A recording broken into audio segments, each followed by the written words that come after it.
What is going on, everybody?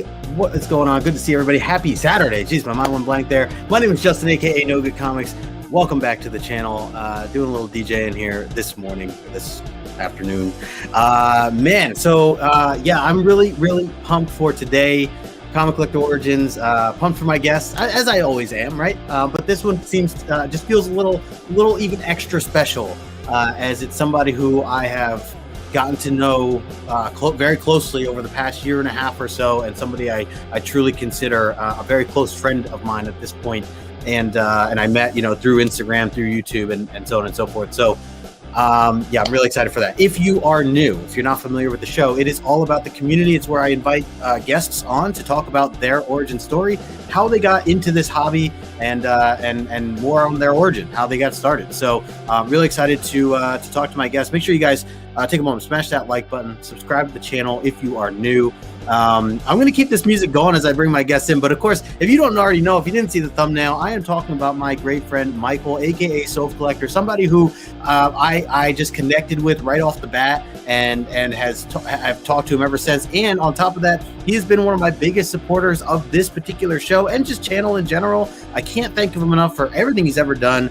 He's certainly, it's not his first time on the channel, I should clarify as well. He's certainly been on here before, just not to pick his brain about his origin story. So I am excited to hear more and learn more about his background, how he got into this great hobby. So I'm going to bring Michael in right now. Michael, what is going on, dude? Hello, everyone. What's going on? Thanks for the kind words, Justin. I appreciate it. Dude, are you kidding me, man? I wanted to keep the rocking out here until I brought you in here. And happy 75th show, too. 75th is a milestone. Yeah. No, you're right. It actually, I was typing that up this morning. I'm like, wow, I'm on 75. That is awesome. It's a nice number right there. Yeah. Thank you, man. I appreciate it. How you doing? How you been? I'm good. I'm in my favorite place to be. It's on a Saturday at 2:00. This is. I was going to be here anyways. But I was going to say, only now you're on camera here. I'm inside of the show. I'm in it now. This is incredible. Dude, to my knowledge, I don't know if you've ever missed a show. I feel like you're always here, or at least you've stopped in and then you catch the replay. Like, since I've known you, at least, so I appreciate that, man. No, generally speaking, I always try to make myself available for the show. To me, this is, in my opinion, this is the most fun show on the internet. It does everything I like. Yeah. And I've been watching since I remember watching. I snuck out to my driveway. I was smoking cigarettes under the deck, watching I Got Issues and his back on Instagram. That's right. And I watched a couple, and I wasn't really sure on the schedule and this and that. And I was still just getting to know Instagram and YouTube. And one day I just started watching the videos, and then from there I have not missed one. Yeah, that's awesome. And shout out to Chris, because I remember you had brought that up a while back. I feel like he was the one to kind of connect you and I, like you said, based on just seeing that episode, which he was an early guest of mine. You mentioned Instagram. Right. If you were a guest on Instagram, it definitely was early on, because I only did like 8, over there. So he's a cool guy. He's totally cool guy. Chris is a great guy. So. Yeah. And he's a big Ghost Rider fan as well, which I'm sure you're aware of. Right. And he's local. He's local to me. Yeah. No, and I've met him a few times now. Yeah. But he introduced me to you. Yeah. And ever since, I'm like, all right, I'm meeting some cool people. So that's I love it. Yeah, man. And it's cool because also we've gotten to meet obviously multiple times now at this point, hanging out in person. Terrificon being the first time that I had run into you. And that was a great experience too. Being able to hang out with you over there. And then you came down for Baltimore last year, which was cool and a nice surprise too, because I wasn't sure if you were going to that or not. And obviously it's a hike for both of us, more for you than me. But yeah, it was nice to see you down there as well. And then obviously you were just local to me recently for the King Con show, which was cool. Yeah. So that was an impromptu, like sure, let's go. Let's just go. It was worth the trip. Yeah, totally, man. And I am pumped, for these upcoming shows. I know there's a lot of cons coming up, so plenty more good times for us to hang out. So yeah, I'm excited for you to be here. I feel like it's been a long time coming. I have purposely not even talked to you about the show in terms of you being on. I've purposely done that. And even this, this like opened up a bit, and I still wanted to hold off on you. I just because I want, it's a special. I feel like this is a extra. I'm said in the beginning, like an extra special show. I've gotten to know you so closely, and again, not just comic book stuff, but we have so many other things in common as well that it's just it's awesome, and I've been looking forward to this. So I'm glad you've just been an awesome person in the community, just comic book wise. And the more we talk, the more we hang out, the more I'm like, wow, this dude's awesome. Like, I appreciate you, brother, and I appreciate we're friends now. Yeah, totally. And it's just a perfect example. But right, we still get to meet up. Yeah. At least you're not like across the world or whatever. So that's I agree.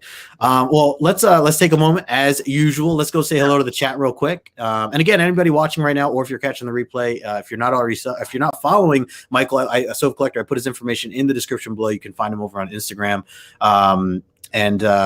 Let's see. We'll say a quick hello. Of course, you still were #still backstage for a while there, Michael. We got my man Paul, back-to-back issues. What's going on, Paul?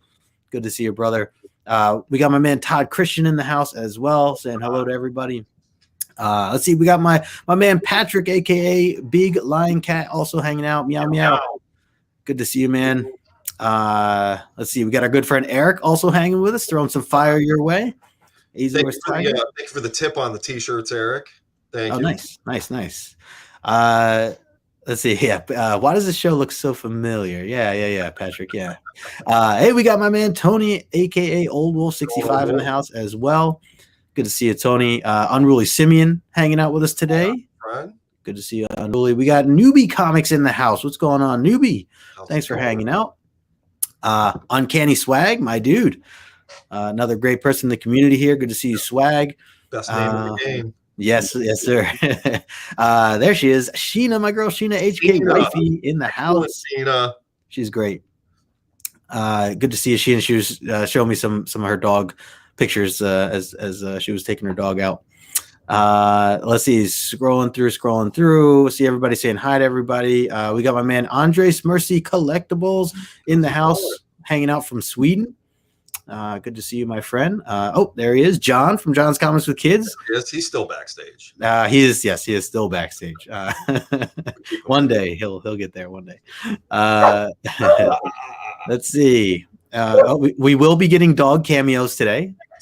I'm totally down for that, Michael.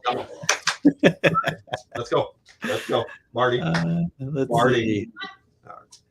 Think I got everybody at the moment here. Everybody else saying hi to everybody. Yes, Sheena's here for the puppies, so she's that was the highlight right there. Yeah, maybe we'll bring them on towards the end. We'll say hello. There you go. Yes, John. Hashtag. It has now evolved to always backstage. That's right.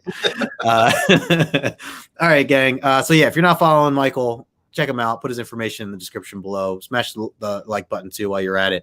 Hey, Bottom Tier also hanging out with us. Good to see you, man. Catching us live. All right. Bottom Tier is great. He's always leaving comments on my channels, my videos putting out. So appreciate the support, man. All right. So Mike, let's start this off. And we're just gonna start with the big question here. And that is, when did this start for you, this comic book hobby? How old were you? What was your environment like? Was there anybody that, introduced it to you, or did you fall into it yourself? Did you have friends or family that also were into it? What did that look like? So as far as it goes, as with most 90s kids, Marvel was huge. I mean, DC was huge too, but comic books were feeling that boom. Mm-hmm. And it all started right here. That was it right there. Yep. That's what did it for me. Man. Now, I don't remember the kid's name. I don't remember I was in second grade. I don't remember. Yeah. First or second. Kid brought these cards to school. He's got a whole binder full of them. And he's got all these doubles and triples, and all the little boys ran up. Oh wow, these are so cool. What are these? What is these things? And I had a friend. He liked Cyclops, and another one liked Punisher. Everybody picked them, and I saw this one, and I went, "That is the coolest thing I've ever seen in my 8 years of life." Beyond the coolest thing ever in my 8 years of life. It's so great. That was it. And from there, so I went home. I told me, so he had a couple doubles of it. He gave me one, and I just stared at it all day long. I went home to my mom and said, I got to get these things. I don't know what the hell they are. They're these baseball cards with cooler pictures on them, way cooler than baseball players. Right. So my mom bought me a couple packs, and I started cracking them and this and that. Over time, eventually, I had the whole set. I wasn't a rich kid, but my mom did what she could, and for Christmas she got me 2 of the holograms, and it was amazing, absolutely amazing. My friends kept talking about them. That was all we talked about in school was these cards. Come to find out, there's these books that tell their story. Yeah. Mind blown again. That's awesome, man. Perfectly honest, I don't remember what my first comic book was. I don't. It would have had to have been an early Ghost Rider. Okay. From the 1990 series. Yeah. I remember going in to get the cards and finding out about these comic books, and my mom let me get a couple of the comic books when I got the cards. Yeah. And I grabbed random ones. I didn't understand issue numbers, things like that. Right. I just thought, oh my God, there's a whole comic book around this guy. Started collecting those and reading them. And as time progressed, I just never stopped. Yeah.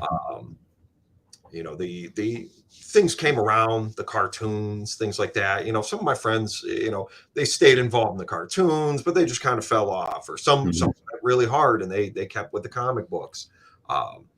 I just myself never stopped. I enjoyed the X-Men cartoon series. I enjoyed the Spider-Man cartoon series, but it wasn't Ghost Rider. It wasn't my guy. But that's as close as I could get. But I just stuck with the comic books through all the years. Yeah. And that's how I got started with comic books. Oh my gosh. So I love that it was not obviously it's about a comic book character, but it wasn't actually a physical comic book that sparked the flame. And I love that it was just so genuine of like, you just thought this character looked so badass and so cool, and which is what it's all about, like it's obviously, especially the art, it plays such a massive role, to comics in general. So it's a great story, and to hear you fall in love with it as fast and immediate as you did, and now seeing where you're at now, like how true of a love it's been for you, like you're just so consistent. You have tons of statues. You have to my knowledge, every Ghost Rider book that's out there, and then some, multiple, some signed copies. You have some duplicates, so that's amazing, and I love that it was the cards that started it for you. And I was fortunate that the card that I picked, that this character I thought was so cool, turned out to be as cool as I thought he was. And all these years later, I still appreciate Ghost Rider's story and his, what makes him tick, the way he mets out justice and things like that. He could have turned out to be a really corny guy. Sure. I could have thought Wonder Man was really cool. No offense to anybody who's Wonder Man's, he turned out to be cool.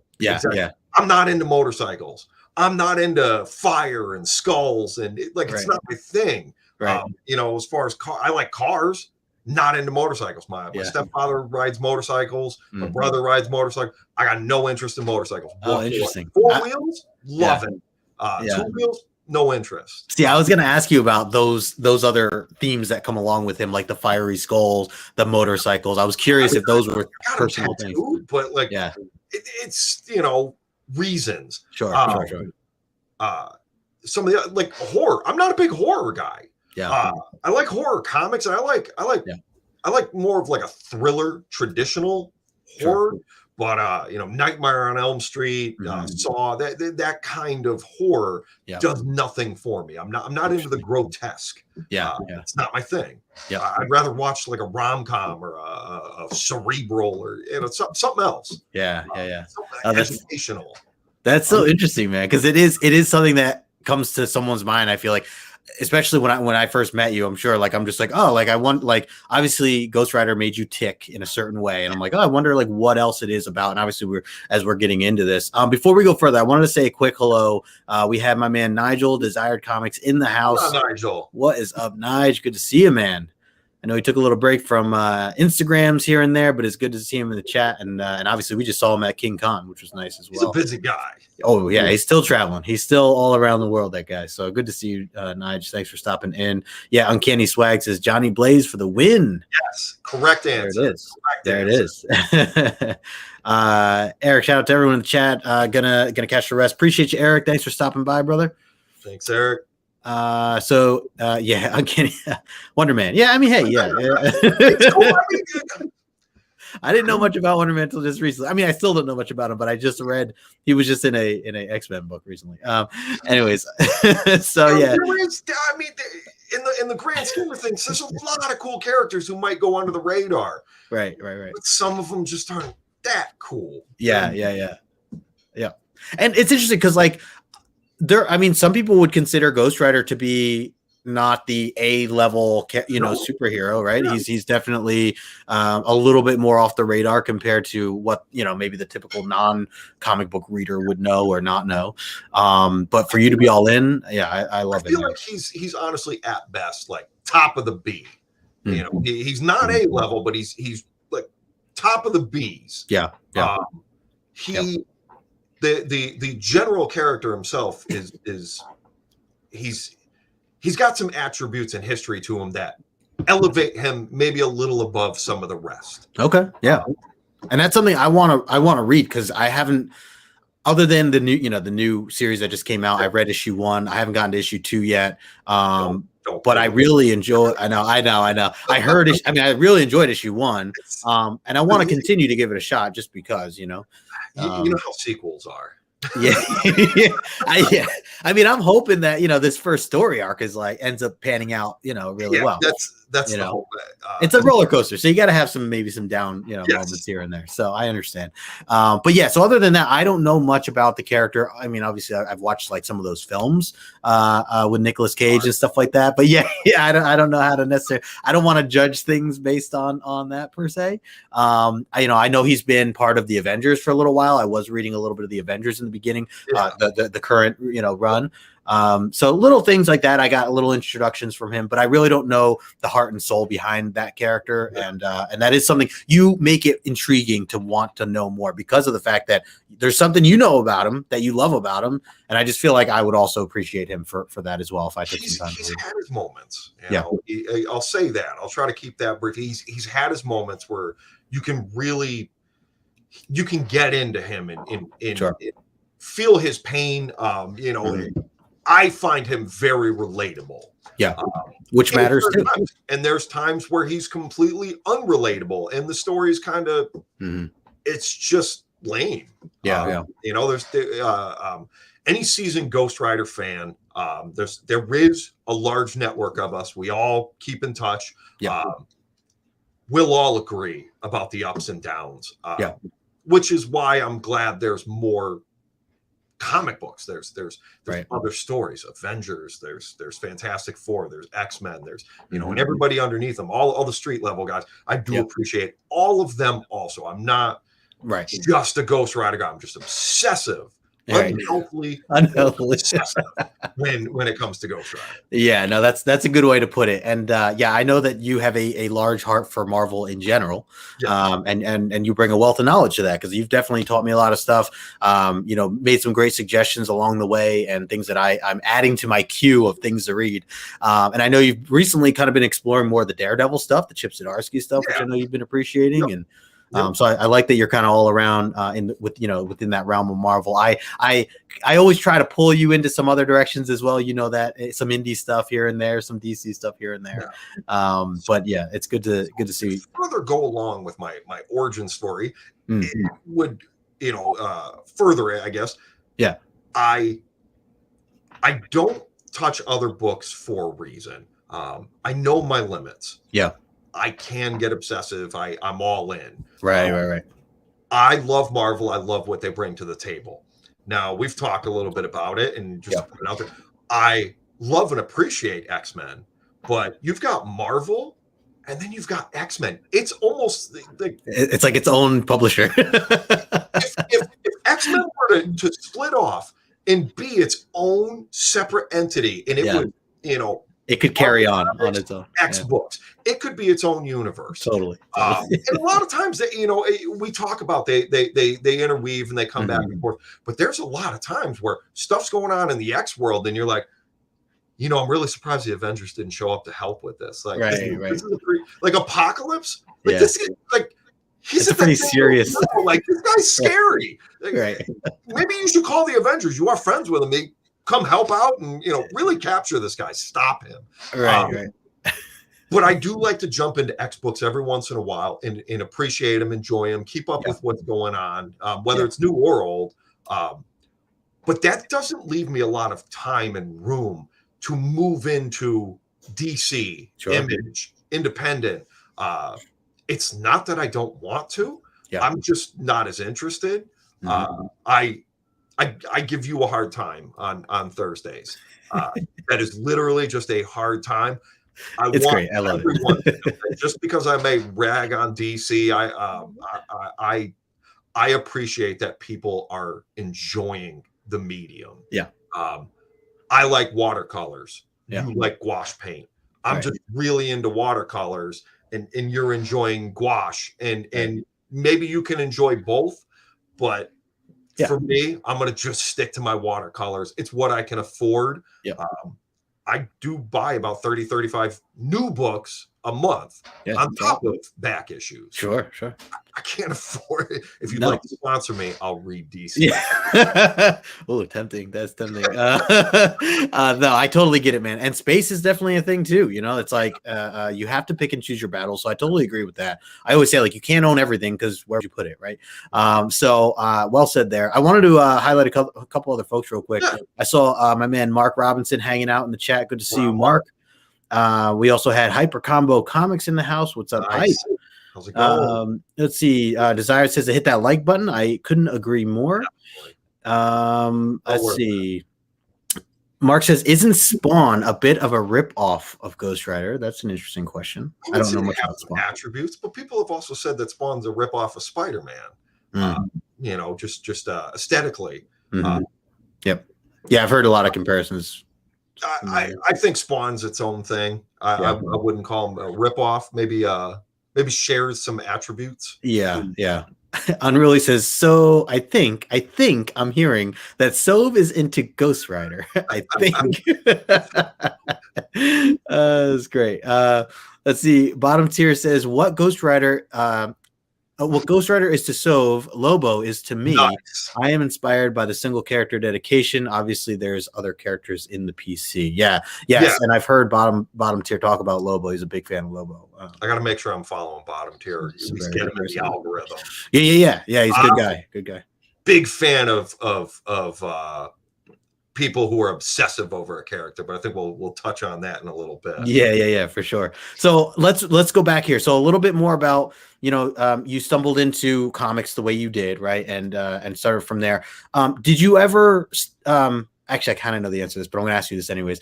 Did you ever stop collecting comics or reading comics? Was there ever a dull moment where maybe other things in life happened and you didn't have time to read comics or buy comics or go to the local comic shop? Like was comics ever not your world? I guess I should ask once you got into them. So yes, but no. Okay. I moved out to Colorado for 4 years. Okay. And when I moved there, the first side of Colorado Springs I lived in. Now, again, at this time, I moved to Colorado when I was 9 years old. Initially, I lived on one side of Colorado Springs, and there was Gotham City Comics. Okay. I don't think they're open anymore. What an awesome comic book store, though. That's where I found Magic. Yeah. And it was amazing to me. Now, when I was in Connecticut previously, I didn't see a store like that. So moving out there and finding that, amazing. Yeah. Then I moved to the other side of Colorado Springs, the rougher side of Colorado Springs. And there were no local comic book stores. And again, being a preteen, I didn't have a car. I didn't have, I had my little allowance and, what little money I could come up with. Right. And didn't really have access to them. But on events and occasions where I would come across them. I'd come home to Connecticut. My father would take me to a comic book store. I'd kind of grab a couple here and there where I could. Right. After Colorado, I moved to Washington State for 4 years, Rainier, Washington, which is nowhere near the mountain. Little tiny town. It's about the size of this frame here. It's when I was there, 6th grade was all 12 of us. It was nowhere. And as far as that goes, there was no access to books. So I still had all my comic books, and what pieces I did have, in that 4 years, I probably accumulated 3 or 4 comic books. Yeah. And that was about the time I found Girls and Drugs. Not a lot to do out in the woods. Sure. Drinking beer and smoking pot with your friends. Right. But every once in a while, I'd still pull out my box of comics, read them, go through them, and keep my appreciation alive. Yeah. When I came back to Connecticut in 1999, I got my first job and right back into it. Yeah. There was wave times, but I never left as of 99. Now that I've got a couple bucks in my pocket, I'm buying too much. Okay. I'm not as interested. I'm buying too much. I'm not as interested, but I never stopped. Yeah. That's a solid, rhythm from there. And yeah, I mean, and I've talked to a lot of other guests too. I think everybody kind of has, some sort of ins and outs to some degree, some more vast than others. But it's nice that you were able to still really, stay holding on to the hobby in a way. And then, like you said, once you started working, started to get some money in your pocket, able to start kind of, building the collection on your own terms is obviously, I could see that kind of transforming and growing from there. A couple things I wanted to read in the chat here real quick. I said, Todd had mentioned, he said, I have the same thoughts, Sofa Collector. It's strange how isolated some of the major heroes are when it comes to the catastrophic events, like the Avengers not helping the X-Men and vice versa. Yeah, for any of the bit, you're right. And I know that there are some, small reasonings that some of the writers try to tie in to say why they were not here or there or whatever. But generally speaking, yeah, you would think it'd be a little bit more blunt and a little bit more straightforward of like, hey, like, shouldn't like Thor be here right now? Shouldn't like Hulk be here? And, like, what are they all doing? Hyper agreed as well. You always make more money, but space is finite. I've had to cut back. Yeah, that's the same thing for me. Hyper definitely had to kind of control some of that. Unruly says, one thing I've learned from superhero comics, the world is constantly in peril. Yes, that's there's never a dull moment. Never. That's very true. Never. That's very true. I mean, you get maybe one page like with the X-Men playing baseball or something like that, but then a giant tree comes flying by or something, and you're in a giant battle. Sandwich. Or a giant sandwich. So good. I mean, listen, it is a comic book world. Anything can happen. This is true. This is very true. To answer one other side of that question, though, I never had a lot of when I early on. I had my small group of friends in elementary school that we were into comic books. Yeah. After that, no, it was kind of something I was on my own. Oh, okay. In middle school, when I was dabbling in magic, none of those friends were interested in comic books. Oh, wow. Okay. It just kind of passed, at least a lot of my friends. I was kind of alone on that. Right. Interesting. And it wasn't until I don't know. I had my friend at the comic book store when I started going to it was called Buried Under Comics in Manchester, Connecticut, and I always went on a Sunday because my friend Carl worked, and he always gave me a great deal, and we bullcrapped about comics. Yeah. But he was probably it for many years as far as friends in the comic book scene until 3-ish years ago when I finally let me share my crap on Instagram and oh man, a lot of people, I know you like to ask, are we there yet on Instagram? How do you? We totally want to get into it. So go for it. So I'm gonna jump into it. No, because I'm way too prepared for this. You are way too prepared. But you see it every week, so I understand. I feel like I've been practicing in like today's my day. This is it. I've been practicing for years. The build up, ready to fire them off. Wait, so let me officially ask the question. Hold on. So, actually, hold on. Before that, I wanted to highlight too. Hype says, one thing comics has taught us: don't live in the state of New York. Seems like has the highest concentration of supervillain activity. Yeah, Hyper, you are 100% correct there. Great advice. So yeah, I want to ask you about the comic book community and how you stumbled into what I know to be as the comic book community on Instagram. Obviously, before Instagram and everything else, like I'm sure there was always some sort of community of some sort, just obviously not as easily, reached out to or whatever, or maybe other, platforms and things like that, before IG. But, what made you decide? What was the reason for starting your Instagram account and getting to post there? And then like, what were your thoughts on like discovering like obviously all these people that are into comics, not, just in general? So as far as that goes, prior to, Instagram and everything, Facebook, I've never been a big social media guy. Social media. Yeah. Why am I drawing a blank on that? There was a website called Comic Collector Live. It came out in 2006. What it was, everybody knows CLZ or collectors. This was before that. Okay. It was a desktop program you could download and catalog your collection. Okay. It was absolutely fantastic. It was great. You could, instead of having everybody's got, I still probably I got some here, notepads with all the books you're looking for, and people make spreadsheets and things. So this literally, it was basically an overglorified Microsoft Excel spreadsheet. Yeah. It's got all the pictures, all the character appearances, and it was all user driven database. So I'd spend time just flipping through my comics, logging in characters and uploading it. It gets approved, and now you're just sharing this information. But on this, there was a forum. Okay. And the forum was a lot of fun, and there wasn't a ton of us, but we would all, share our comic books, argue over who would win what fight, and so on and so forth. Just typical forum stuff. That kind of dissolved as forums just kind of went to the wayside. I was driving around doing my job, and I came across Comic Tom. Wasn't a huge fan of the guy. I'm not, and I still to this day don't have anything against him. I'm just not a huge fan. Sure. He kept talking about Instagram and, what was his big hashtag? Insta comic fam, something like it. Okay. Yeah. Like a comic fam. Yeah. And I'm like, I got all this Ghost Rider crap and I'm the only one who sees it.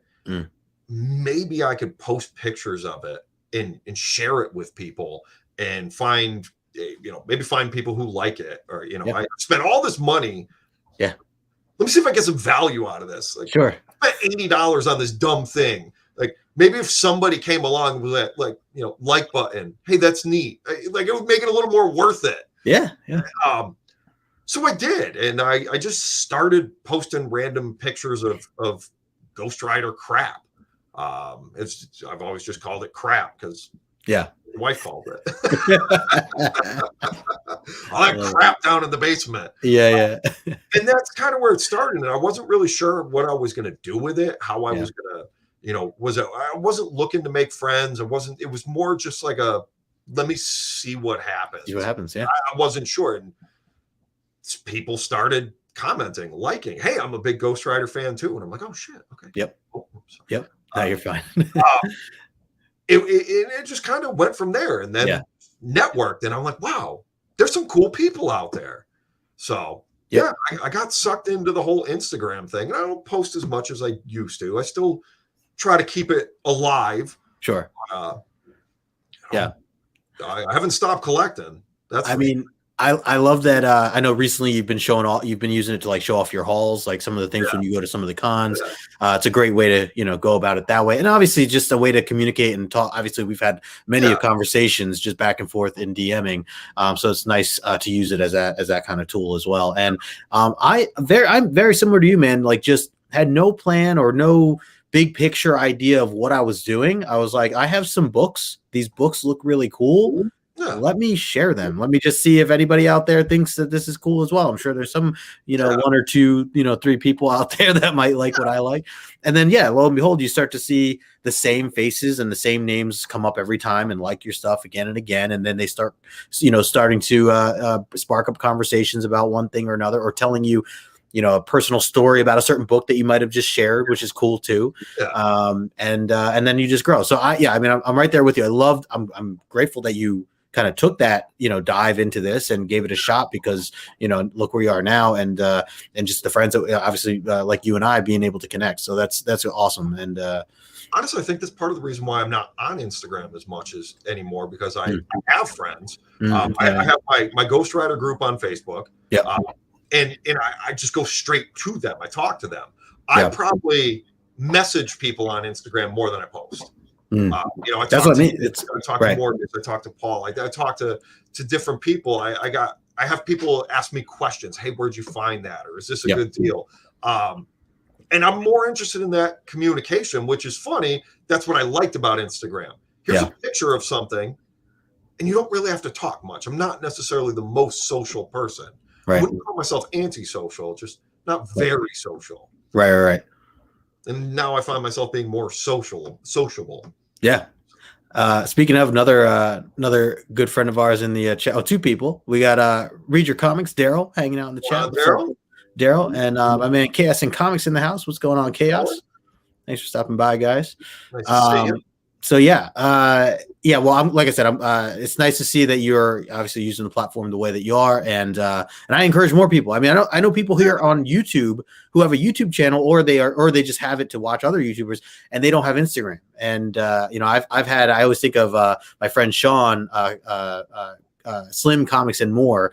He had a YouTube. He still has a YouTube channel, and he never had Instagram. And I had like twisted his arm, and I was like, "Dude, you got to get over on Instagram." Mainly because I want to just talk to him. That was my thing. I was like, I want to have a conversation about comics with you. And there's a bunch of other cool people, half of them which you probably already know because they follow you anyways. And you could actually carry the conversation in a more private setting, obviously, and not just in a comment section or something like that. So to further that, if you're into comic book collecting, information and what's available and what's out there and what's shaking and moving, Instagram is a great place to find things. I've connected with Interglobal Comics. I said I need more international books. I find this guy that's just like all he does is international books, and he's put several books in my hands from being on Instagram. Could I have tracked him down, hunted him other ways? He made it nice and easy for me. He posted a picture of it. I'm like, hey, I want that. And he's like, all right. Yep. It's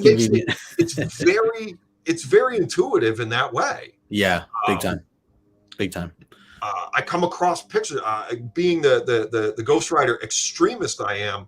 Now I don't remember the name of the book, and I'd have to go dig it out, but somebody posted, Aaron Myers posted a picture of some random independent comic, and it had all these Marvel Comics parodies on it. I never would have known about this book, just scrolling the feed. Oh, I need one of those. They're the little Ghost Rider guy. So thank you, Instagram. It really has some benefit. Yep, agreed. Chaos says Justin basically fills my DMs with BS talking about the community. Yeah, that sounds about right. Chaos, that's about right. Either that or exactly like you. Either that or I'm bragging about Wordle, my success at Wordle or something like that. Chaos knows. I also saw my man Chet-Eye Knight in the chat as well. Good to see you, Chet. Thanks for hanging out. By the way, before we go any further, I do also want to highlight, and for anyone who's interested in sticking around as we continue to talk here, Michael, you had sent me something. Yes. In the mail. Yeah, and, I apologize for all the tape. it's a lot of tape. I know how you feel about tape, but it's good. I'd rather it be safe. Tape wouldn't stick to the bottom. What's kept peeling back? So I'm like, all right, I'll just wrap it all the way around. Keep going. It's a fairly big box. I assume there's a lot of clothes in here, so thank you for the clothes. You're welcome. You're welcome. I will. You want me to open this later today? Like, can we do this live? Is that what you want to do? Or later? I can do this off. I just wanted to bring it up just in case. I didn't know how you wanted to go about it. When we're ready to talk about books that are special to me, okay, open the box. Okay. All right, which is coming up, but not quite yet. Not quite yet, but we can open the box at that point. Okay. All right. Great. So anyone interested, hang around as well. Appreciate everybody that's here right now. A couple things. So I says that's why Justin is mayor. Yeah. Chat. Go ahead. Tape is not always a good thing. Yeah, it depends on off the tape subject. We're going to keep this rated G today. Yeah. I'm not going to start any fights with anybody, but tape packing, yes. Comic books, not always. That's a good point, Patrick. Lego equals Justin. Yes, you're right about that too. Bottom tier says I got rid of all my social media at one point, just tired of what it is. But I kept Instagram. I just interact with the community, and it doesn't come with toxicity of other platforms. Like other platforms. Yeah, I agree with that. I agree with that quite heavily. There are some. As far as Facebook, I'm only on a Ghost Rider group. I think I have like 22 friends. Yeah, that's it. I'm not a big social media guy. There is a lot of toxicity, and it wears on a person. Yeah, and I think it's good to you keep your circles tight. The people that you care about, the people that you share the same passions for, is can be a good thing. So, and of course, you're managing your time and everything else going on in life. So I get that. Everybody's saying open the box. I will shortly. The other thing I want to get into and kind of go in a direction of real quick before we get into talking about the book or books is I want to talk to you about the Comic-Con life. Obviously we met at a Comic-Con, multiple Comic-Cons now at this point, and they're so much fun. I always have a blast at them, and especially hanging out with folks like you and meeting the community and hanging out with everybody is always a great time. Do you recall your first time going to a Comic-Con and what that was or where you were? I do. This actually, I don't remember which one was first. Don't do drugs, kids. Yeah. It was either Hartford Comic-Con or Lehigh Valley Comic-Con. Okay. Is that in Connecticut also? No, that's in Pennsylvania. Okay. As far as whichever one was first, Hartford Comic-Con prior to Terrificon, I don't know if that's Mitch's thing. It used to be in Hartford, and then he moved it to Mohegan Sun. But there was Hartford Comic-Con and Connecticut. Oh, cool. Ooh, one of those was his. Okay. And it's now Terrificon. Oh, cool. I went to Hartford Comic-Con, and it was I don't know what to compare it to. It was a big show, a lot of cosplay. What year was this? Was this recent or 2008? Okay. 2007, 2008. So, like I said, previously, I didn't have a ton of access to Comic-Cons, and it was something I always kind of didn't hide from other people, but just kind of did by myself. It wasn't until I just kind of, hey, there's this Hartford Comic-Con thing going on this weekend. I'd like to go see what's going on. I've never been to a convention. And I went, and it wasn't exactly a big thing for me at this one. Yeah. Because of the cosplay, not against it, just not my thing. Sure. Just it's not a draw for me. Yeah. Artists and writers at the time, I was more interested in just books. I wanted books in my hands. I wanted to find deals. I wanted to find books. Those books I've been missing, can't find anywhere else. And I had a good time. I had a really good time. Yeah. Lehigh Valley Comic-Con was what really did it for me. It was a VFW type of just dealers. Yep, all about the books and hunting and yeah. We have a couple of those. Yeah. Jay Lee, was it Jay? No, not Jay. I can't remember who was there. I want to say it was Jay Lee was there doing sketches for free. Oh wow! I can't remember who it was. Big guy, big name. Big name, yeah. And he's doing free sketches for everybody. Yeah. And then there was like two other local guys, but it was all dealers. Dollar bins, 50-cent bins, wall books, all that. And I'm like, yeah, I can spend way more money than I have. Yeah. And that's what really got me moving into conventions. And I only went to maybe one a year. Yeah. Honestly, it wasn't until Terrificon 3 years ago where I really started pushing for, I'm going to conventions for new reasons, buy books and signatures. Right. Oh yeah. Yep. That's a good point. So now, I mean, now I feel like you go to a lot per year. You're like kind of on a regular basis, right? So you're in a good spot too. I mean, obviously, I mean, I am too. Like anywhere on this side is. The Northeast really is blessed with some good conventions. Yeah. Being as close to New York as we are, as far as if you're interested in meeting, big names. Yep. A lot of them still live around here, so it works out. Yes. Says he's in no kidding. No kidding. I'm on the other side of the state. I'm up in Enfield. Nice. There you go. Just south of Springfield, Massachusetts. Chess said to go open a Hulk Annual 7 first. Yeah, I still need to get around to reading that. That's been a while now. Yeah. You were there. You were there when he bought me that. He's like, here, now you have no excuse to read this damn book. I'm like, you still find excuses. Yeah. It is here. It's so funny. I just had it here. As far as conventions for me today, not to keep going back on it, I've run out of Ghost Rider crap to collect. I mean, it's real slim what I'm looking for these days. It's not much. Need 14 more Mark Jewelers variants from the 1973 series. That's all I can really think of off the top of my head. Yeah, wow. As far as international issues, there's still a bunch, but I have sources. I could start sourcing them. As far as like action figures and stuff, like I've run out of stuff. I started getting signatures. Yeah. And that's been my new thing. And obviously you can only do that at conventions. Sure. I have multiple reasons to go to conventions now. I like hunting books. I like going to conventions to get signatures on my books. Yep. A lot of them, they're my personal books. Yeah. And then now hanging out with friends. Yeah, that's true. That's a big part of it now too, for sure. Yeah. The people watching can be fun. That's true. I urge anyone who's never been to a convention, big or small, if you have an interest in comic books, just go to anyone. Go to a VFW one. Yeah. Go to a big, huge one.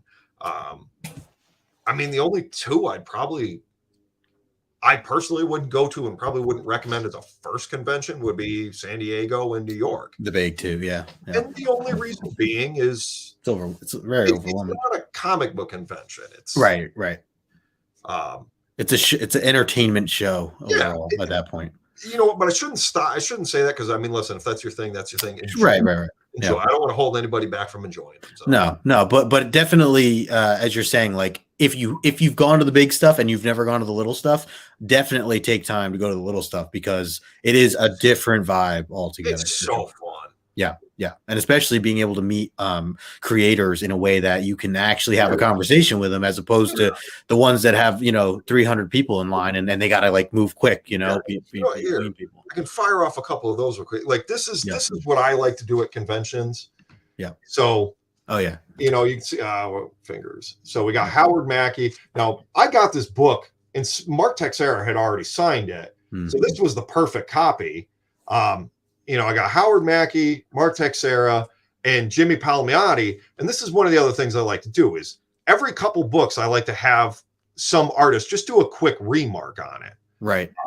And this is only something I do for Ghost Rider books for me. Yeah.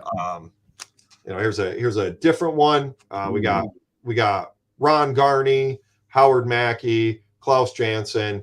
And then if you actually see here, this is Jack Dioria, who later became this ninja, and Ron Garney just decided he was going to turn him into Venom. So you can see the tongue there that's not supposed to be there. And then he added orange to the flame here. He was just goofing around. Yep. That's really cool. I like doing that at conventions. It's fun for me. Yeah, and now you have something in your collection too that is very unique. Obviously, it's not everybody else in the world has that particular type of signature set and any extra sketches and things like that. So that's cool. I made a whole thing out of it for something to do. Yeah. It's a whole new challenge that I can't go on eBay and just buy it. Right, not like this. So Right. it keeps the collecting spirit, the hobby and the passion, keeps it exciting. Yeah, no, I Just agree. found out Bob Budiansky is going to be at Terrificon this year. Hmm. That was mind blowing for me. Oh wow. You know, he's in my opinion, you know, everybody knows Mike Plug. You know, as far as a very close second to Mike Plug is Bob Budiansky. He's a big deal when it comes to Johnny Blaze Ghost Rider. Nice. Okay. So I'm over the moon excited for Terrificon this year. Awesome. Yeah, I have to look. I still have to look through. I saw the only thing I saw that really got my attention was Stephanie Phillips is going to be there. She's the one that's writing Harley Quinn now, amongst other things. And I wanted to meet her. But yeah, I gotta update that and take a look because it's going to be here before you know it, man. It's going to be here before you know it. He's brought in some names this year. Jerry Conway. Oh, that's right. I saw that one too. I'd love to. And Jerry Conway wrote some early Ghost Rider books too. So nice. He wrote issue 21, 22, and 23. Oh, nice. Okay. Yeah. Very cool. I would like to meet him. Oh yeah, I saw she was going to be here. That's awesome. Yeah, that's a huge deal. She lives in Europe. Yeah, I was going to say she's coming over to the States. Yeah, that's big. But while I might not follow her work or collect her work, I appreciate her work. Sure. I love art. Yeah. It's awesome. I can't do it, so I appreciate it. Yeah, I'm with you there. I can't do it either. But yeah, I love to look at it. I want to ask you, if you have any books that you want to show here, or something that means something special to you. Should I start to open this up if you have something that you want to do that? And so here's something else I've been doing. Here's what I'll do. I've got there you go. I've got a ton of these Ghost Rider sketch covers. Yep. And so what I started doing is some of my favorite artists and writers, artists. This one just also happens to be a writer. Tim Seeley. Tim Seeley's done a lot of great books. He's written something from everyone. But outside of Ghost Rider, Hack Slash is. Oh yeah. So while I went on this whole tirade of not a huge independent guy, Hack Slash, again being a horror thing, go figure. I love the premise of the book. Yeah. She's a serial killer of serial killers. Right. She hunts them down and kills them and saves people. Right. Sounds like Dexter a little bit. It is. Long before. Yeah. So Tim Seeley, he's just a phenomenal writer. He likes camping stuff, and the book is a lot of fun. Yeah. So I messaged him and said, "Hey, look, I got this sketch cover. I want to mail it out to you. Can you do a Marvel Spotlight 5 homage cover in your style? And instead of having the two crooks, well, actually, there's a couple more here, but instead of the crooks, can you put Cassie and Vlad?" So this is something else I've been doing. I'm not a big art collector of one-of-a-kind pieces, but this was just, again, I'm out of stuff, and I thought this would be fun. Yeah, that's cool. What hasn't Jerry Conway done? That's very true. He's been in a lot. Holy smokes, dude! I have a couple sketch covers done like this. Yeah. And it again, just something fun. As far as my collecting goes, I don't do one of a kind stuff. That was kind of my limit. Sorry. Here we go. No, go right ahead. This is way more than I thought was going to be in here. There's not as much as you'd think, actually. Not as much as you'd think, actually. So we can start right with the top there. Do you want me to start with this? The other side of it. All right. Let me switch back here. All right. So this is so great. So let me blow myself up here. So as we've been talking, right? Big fan of Magic the Gathering, and something that Michael, you and I have really connected on. So Michael here has, amongst comic books, he has put in a little note here. It says, "I'm coming for your Merfolk." Merfolk is one of the decks, one of the creature types that I am a big fan of using in the game of Magic. While they represent the color blue and all that there is with the trickery of blue, Michael is a diehard fan of red and especially goblins. And so he put a goblin grenade right there, which I love. That's so great. It's a decimating card. It really is. It doesn't play Magic. It can be a game-ending card. Yes, and all in one turn without any expectations or no one sees it coming. Yeah, Matt. He says, "Master of the Pearl Trident sucks." I love it. I love it. There it is. I just thought that would be fun. So great, man. I appreciate that. So that's for you. All right. That's for this. This is for you. Should I continue with this? Yeah. No. Go for it. Okay. So let's see here. And thank you for this, Michael. Yeah, this is great. Ooh. Oh. Yo, dog. I heard you like sync. Wait, this is not even all of them. This is just one pile. I hope Jason's watching this. He's gonna crack up. That is one half of this, and look at, and then the foil versions as well. How freaking great! Oh yeah, and this one too. I forgot about that one too. Yeah. 37. Yeah, I didn't have that. There's one each of the red stripe version. I don't know what the difference is. That's one I don't know. Yeah, right there in the back. I see. Yeah, whatever. There should be a sync one too. Oh, sweet. Oh yeah. Okay, so they made. Okay, so there was basically this is the non-foil, and then they had like the foil version. But dude, oh my gosh, man, this is. You told me too. You were like, yeah, my LCS, might have a couple. Do you want one? And I'm like, yeah, I'll take one of each. I'll take one of the foil and one of the non. This is hilarious. I'm like making it rain with sync. Just like seriously. I walked up to the counter. I'm like, I said to my guys, I just need these kind of as like my friend wants a copy, but as a gag, I just want to send him a whole bunch. Dude, this is amazing, man.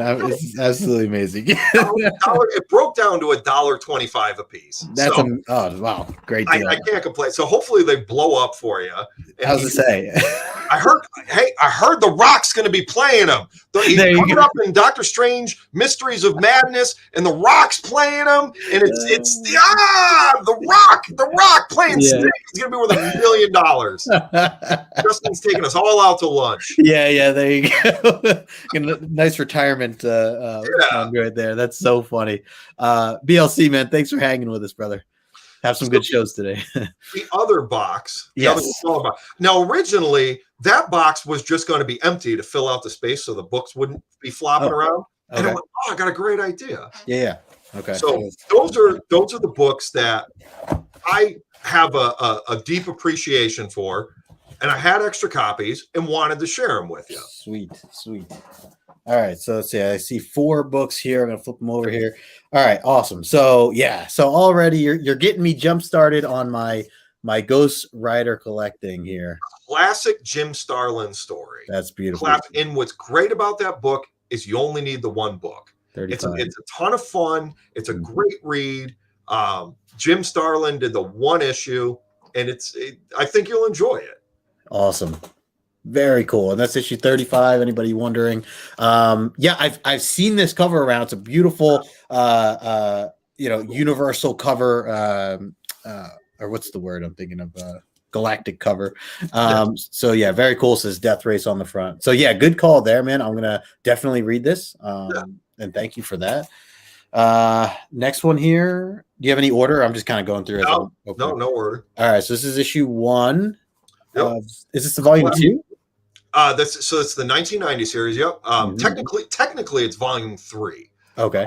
So that's one thing. As far as collectors go, I always refer to series by the year the first issue was produced because it can be confusing. Some people call that volume 2. Some call it volume 3.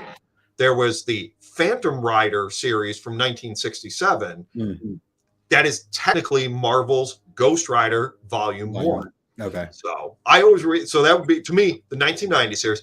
Howard Mackey's first issue.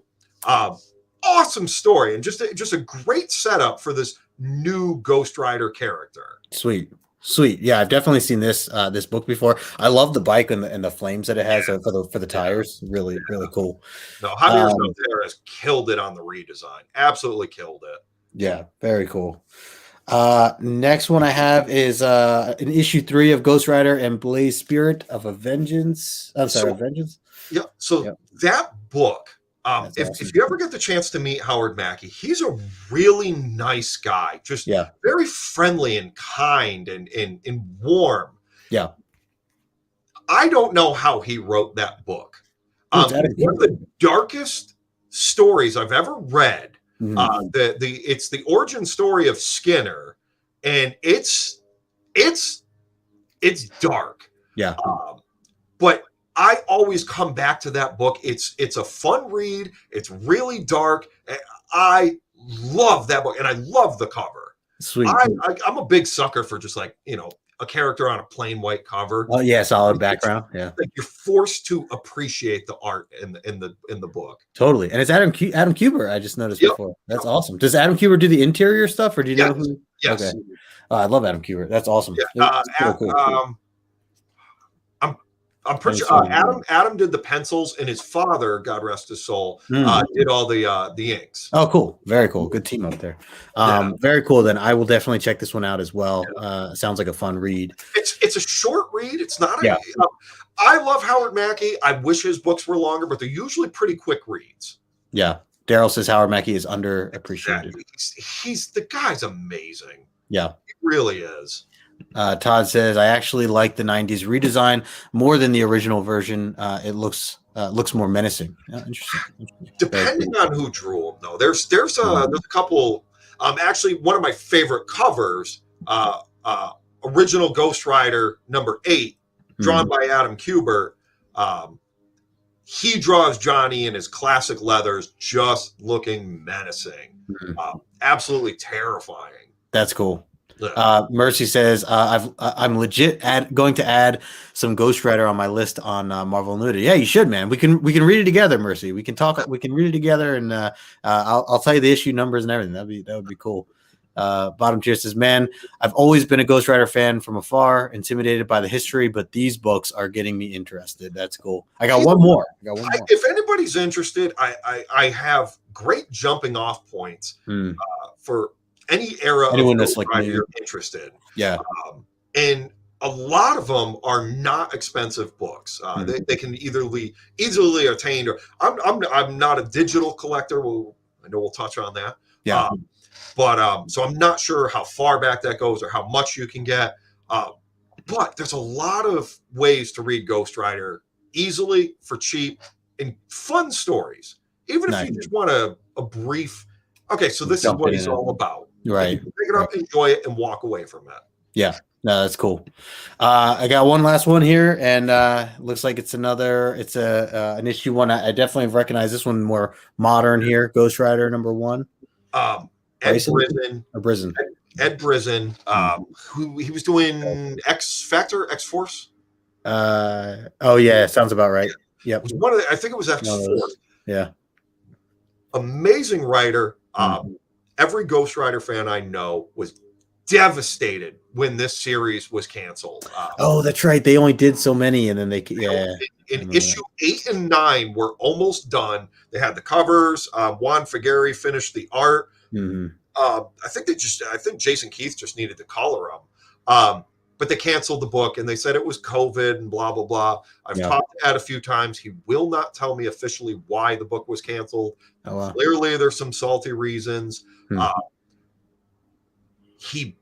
Ghost Rider had suffered for years from poor writing, all through 2000s, up until today. Poor. And then Ed took that over in 2019, and man, he brought him back. I heard this was good. Him back to his glory, and it was amazing, absolutely amazing. Damn. So that is awesome. It looks awesome too. I mean, I remember when this came out. I mean, I was definitely collecting at this time. And I remember talking to Chris. I got issues about this, and I knew how he felt as well, like as they canceled and all that stuff. And actually, I'm on the letters page for issue 2.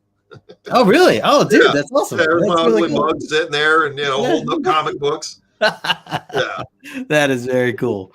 Well, I'll have to keep an eye out for that one as well. Dude, I don't can't. Rush, but you ever just interested? Oh yeah, I feel like all those are just fun reads. Yep.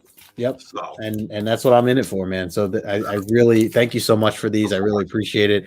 These are in the PC. Thank you for the obnoxious amount of I love this. Like, everybody joining, like, look at all these things. There's more to it. I didn't even grab all of them. Like, this is just insane, the amount of Sync. If anybody doesn't know, this is Sync here on the front cover, and he is part of the newer X-Men team that from the new creators that they're writing about right now, and what Hickman had kind of relaunched with him. So he's a really cool character. I'm really enjoying him. So I had reached out to Michael, or Michael, you reached out to me saying like, hey, I think my shop has a couple. I was like, oh, sweet. And you've mentioned them a few times, and I said, I think I've seen that book in the bins. And I just screw it. Let me look through. Yeah, like he's got like nine long boxes of just X-Men.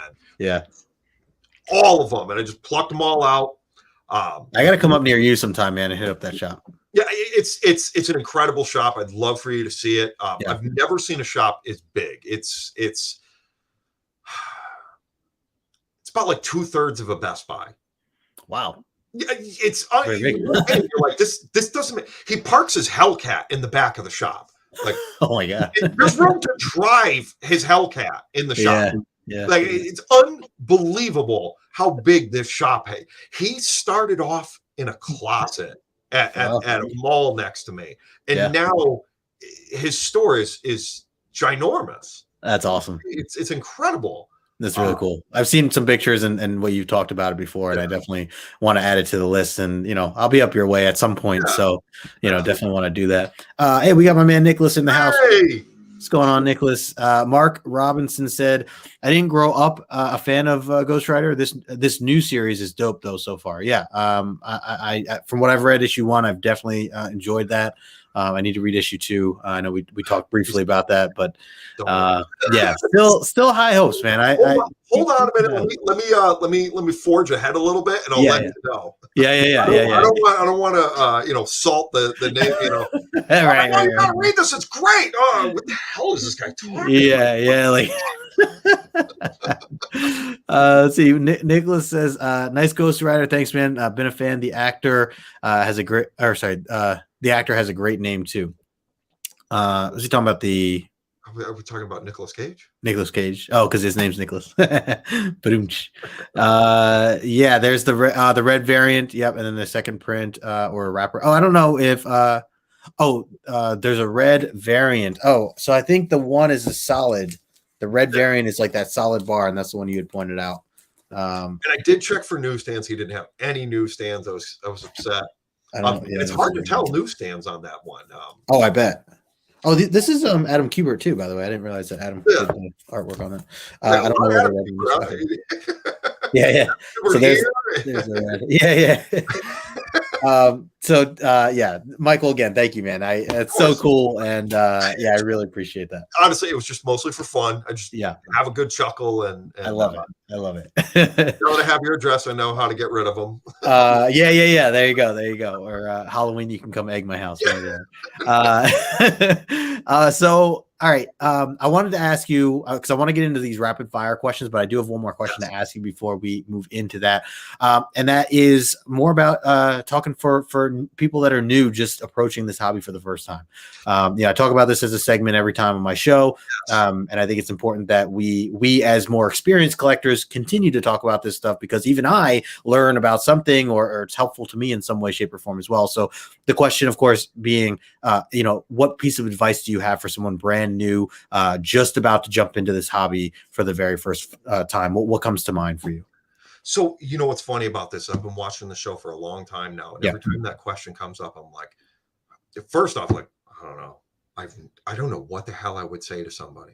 Secondly, I think it's really funny that you're asking an addict for advice.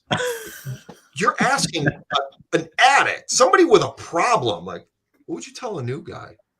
I mean, but you got the experience, though. But you got the comic experience, man. I have the experience, but there's someone like you who can just casually collect and enjoy and curate certain pieces, and then there's me who has to obsessively get more and more and more. I need this and I need that, and I need I need this rare 1 of 75 piece. I need this only released in Japan, $200 figure.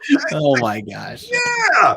Well, I need a bottle cap from Brazil, a Pepsi bottle cap of Motorcisla Fantasma from 1980. Where do you even get one of these? that's so great. I need a little toy that like pops. It does a thing. I don't even know what it does, but I have one. I have one. I have one. Yeah. I got the watch. Like, Oh my gosh. why would you ask me? Yeah. Well, and actually, even when you just saying this stuff is a great point to make of that. There are different styles, right, of collecting.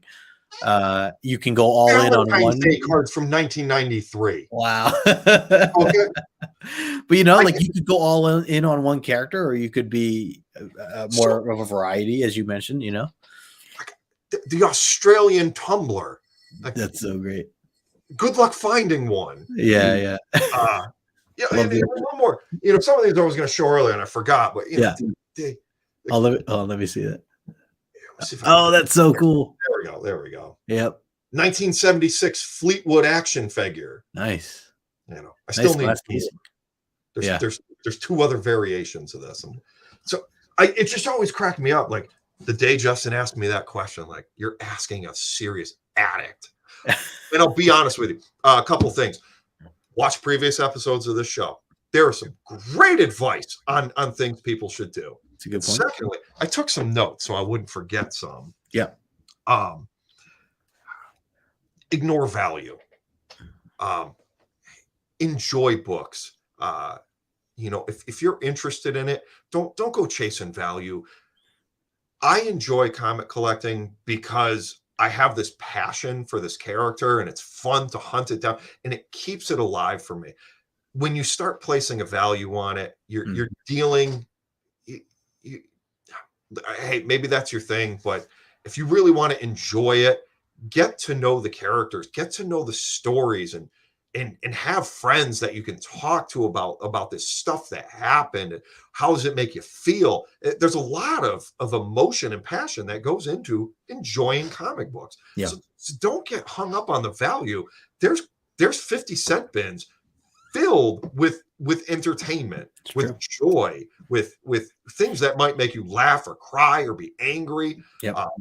There's so much to it. Yep.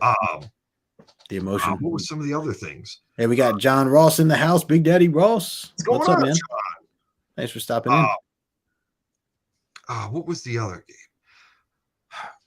game? One big thing I'd really like to stress for not necessarily for the new collector, but for the one who's okay. I think I know where I'm going with this. I'm going to start picking some stuff up.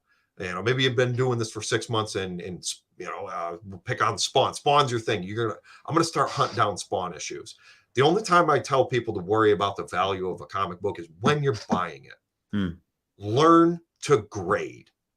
Please learn to grade. Yeah. You don't have to become a professional. But what I would stress the most out of anything is learn to grade, practice grading. Overstreet put out a book called the Guide to Grading Comics. And I think it's invaluable. You can pick it up on Amazon for, I don't know, 15, 20 bucks. Yep. It's worth $1 million. It will give you basic tools to learn what you're looking at. I'm looking for an ASM 129, which is a bigger book. Yeah. It's very valuable. And the last thing you want to do is get starstruck by the book. And that happens all the time. It's very easy. I like the Punisher. I want to get his first appearance. I need to own that because I'm really into this guy. Yeah. If you know how to do a basic grade on a comic book, you'll be a better educated buyer and you'll make better decisions with your money to purchase that comic book and maybe have some money left over to get some other books out of the dollar bins. Yeah. And practice grading. One small thing I like to do is I take my books and I have them out in my hands. I grade them for myself. And what I do is I put a little little sticker on the back what's the name of the book, the month it came out, anything special about it, and what my grade is. Yep. And it's I like nice that. to reference, so I know what I'm actually holding and what I assessed it at. That's a great. I do write on the back of, or I have a little index card that I fill out a lot of information. I don't. There are a couple I wrote a grade on, but a lot of them I'll write like where I bought it, how much I spent, like that kind of stuff. Just as more of a memory thing to kind of look at. But that's great. I like that. I used to do it on the back of the board in pencil. Yeah. I had a couple older collectors tell me how they don't like pencil on the back of a board because the graphite could get into the book and it could, oh God. Yeah. And it kept ringing in the back of my head. And I said, I'm going to start doing it on a little label right there. Yeah. And if I ever don't like the grade that I gave it later down the road, just swap the bag out. It's probably time for a new one anyways. Yeah. Put a new label on it, regrade it. Practice grading. Yeah. I hate seeing people pay overinflated prices for graded books. If you don't know what you're looking at, that's what a graded book is for. Yeah. But if you know how to grade a book yourself, you can walk into a shop, say, can I please take a look at it, remove it from the bag and board, or let them remove it from the bag and board, and do an assessment yourself and place a value on it yourself before asking what the price is. Know how much you're willing to go in on this copy in this condition and leave knowing you made a good decision. Yeah. It's too easy to go to a convention, find the one book, the one dealer with the book. He's asking X number of dollars, and you're just starstruck. Oh, I need it. And you go home and you go, this thing's B. Like, I'm not thrilled with this. This is like, I think I goofed. Yeah. And I think we're all guilty of it. We've all done it. Yeah. But learning to grade to me is probably one of the best things I could advise a newer collector. Sure. Obviously not the one, like brand new. Yeah. But no, and you're right. And that's something that even older collectors, that's advice that could be taken for anybody who's been, I've been collecting for 30 years. I'm still learning to grade. I'm still trying to prove it is an art. Right. But it's an invaluable tool in the name of collecting. Once a book's in my collection, it's worthless. I don't care. I don't have any intention of selling it. Right. But I know at the time of purchase, I paid what I think it was worth, and I didn't screw myself. Yeah. And it's too easy to look back and say, I'm so happy I have it, but man, I went too far in. I'm still paying on my credit card on it, or Right. Just don't do it. Learn to grade. Definitely can save yourself money in that sense. John's agreeing with you here too. Says he's talked to you a lot about it last week. Absolutely. Says he agrees to learn to grade for sure. It's incredible what you can do and how easy grading itself is actually not that difficult to get yourself in a ballpark. Yeah. And once you're in that ballpark, and before you know it, you might find a book and tell yourself, this guy's only asking $80, and this thing, in my opinion, is very fine. Plus, he's got this thing graded way too low. It's a steal. You may realize something better. Versus, again, I'm not going to go off on a CGC tangent, right. But I don't want to see anyone pay $200, $300, $400 extra for a book for a plastic case. Yeah. If it's more, what's a CGC graded book? It's like 30, 35-ish. The process, like the cost of the process, could be up to like $40 to $50 nowadays. Okay. I think. So we'll go with the high number of 50. Yeah. If you're going to buy a graded book, please don't pay more than $50 than the book's worth removed from like that. The fair market value. Yeah. Exactly. If it's a $200 book and they got it at $250, fine. Yep. If they've got it at $300, you're burning money. You're wasting your money, and that makes me sad. Yeah, no, it's a great point. I've definitely considered that too when I'm buying. If I'm buying, there are also times where people have non-graded books, they have a set grade for them, but they're raw, and they're selling them for the CGC price of that. which also would be bad. Then it's like, well, if I can buy this 5.0 from you raw and it's the same price, a CGC already graded, that's $50 more, but I'm getting it at the same price, then I might as well just buy the CGC graded versus you're just trying to get that extra $50 out of me, for a raw version. I would only use that extra 50 to get it graded. And I grabbed these as the example for that. Yeah. Specifically because this is a $1 clear backing board. Yeah. I like those. Yeah. I don't know if you can see it well there, but it's, I mean, this thing is solid. It's in there safe. It keeps it nice and snug. And as far as if you're just looking for a nice eye appeal in a safe container, these backing boards, along with you could also use a Mylar, like this will be well preserved and protected. As far as the concerns over, is it going to be protected? A lot of these books we deal with are old books. Yeah. CGC's only been around since 2001.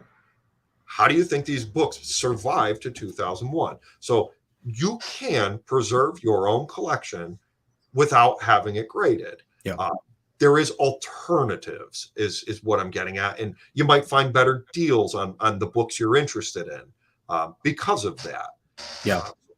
Don't be afraid to buy raw as long as you know how to grade. Right. And keep in practice with it. Just grade your books on occasion. I'll try to leave it there. No, I think it's great. A couple of things in the chat here. Hyper says, for high-priced silver and bronze, I go for graded because of fear the book might have restoration and I won't detect it, or detect when it's raw. That's a great point, and I've definitely heard of nightmares with that. So that's where learning to grade. Right. If you know what to look for. Yeah. There's more than just looking at the face of the book. Right. There's holding it to light. And a lot of times you go like this and you'll see where somebody color touched it. The problem with it though is if you're buying online and you don't get that closeness to it, and if you pull the trigger, there might not be a return policy, depending who you're buying from. If you're buying off of a Instagram, claim sale, you're absolutely right. That stuff. I buy a lot in person, so I do forget about that. And also with the claim sales, it's urgency. So it's like if you don't want it, someone else there might claim it, and you don't get the chance to even consider. Well, let me take a closer look. The guy next to you is like, no, I'll just take it. Don't worry about it.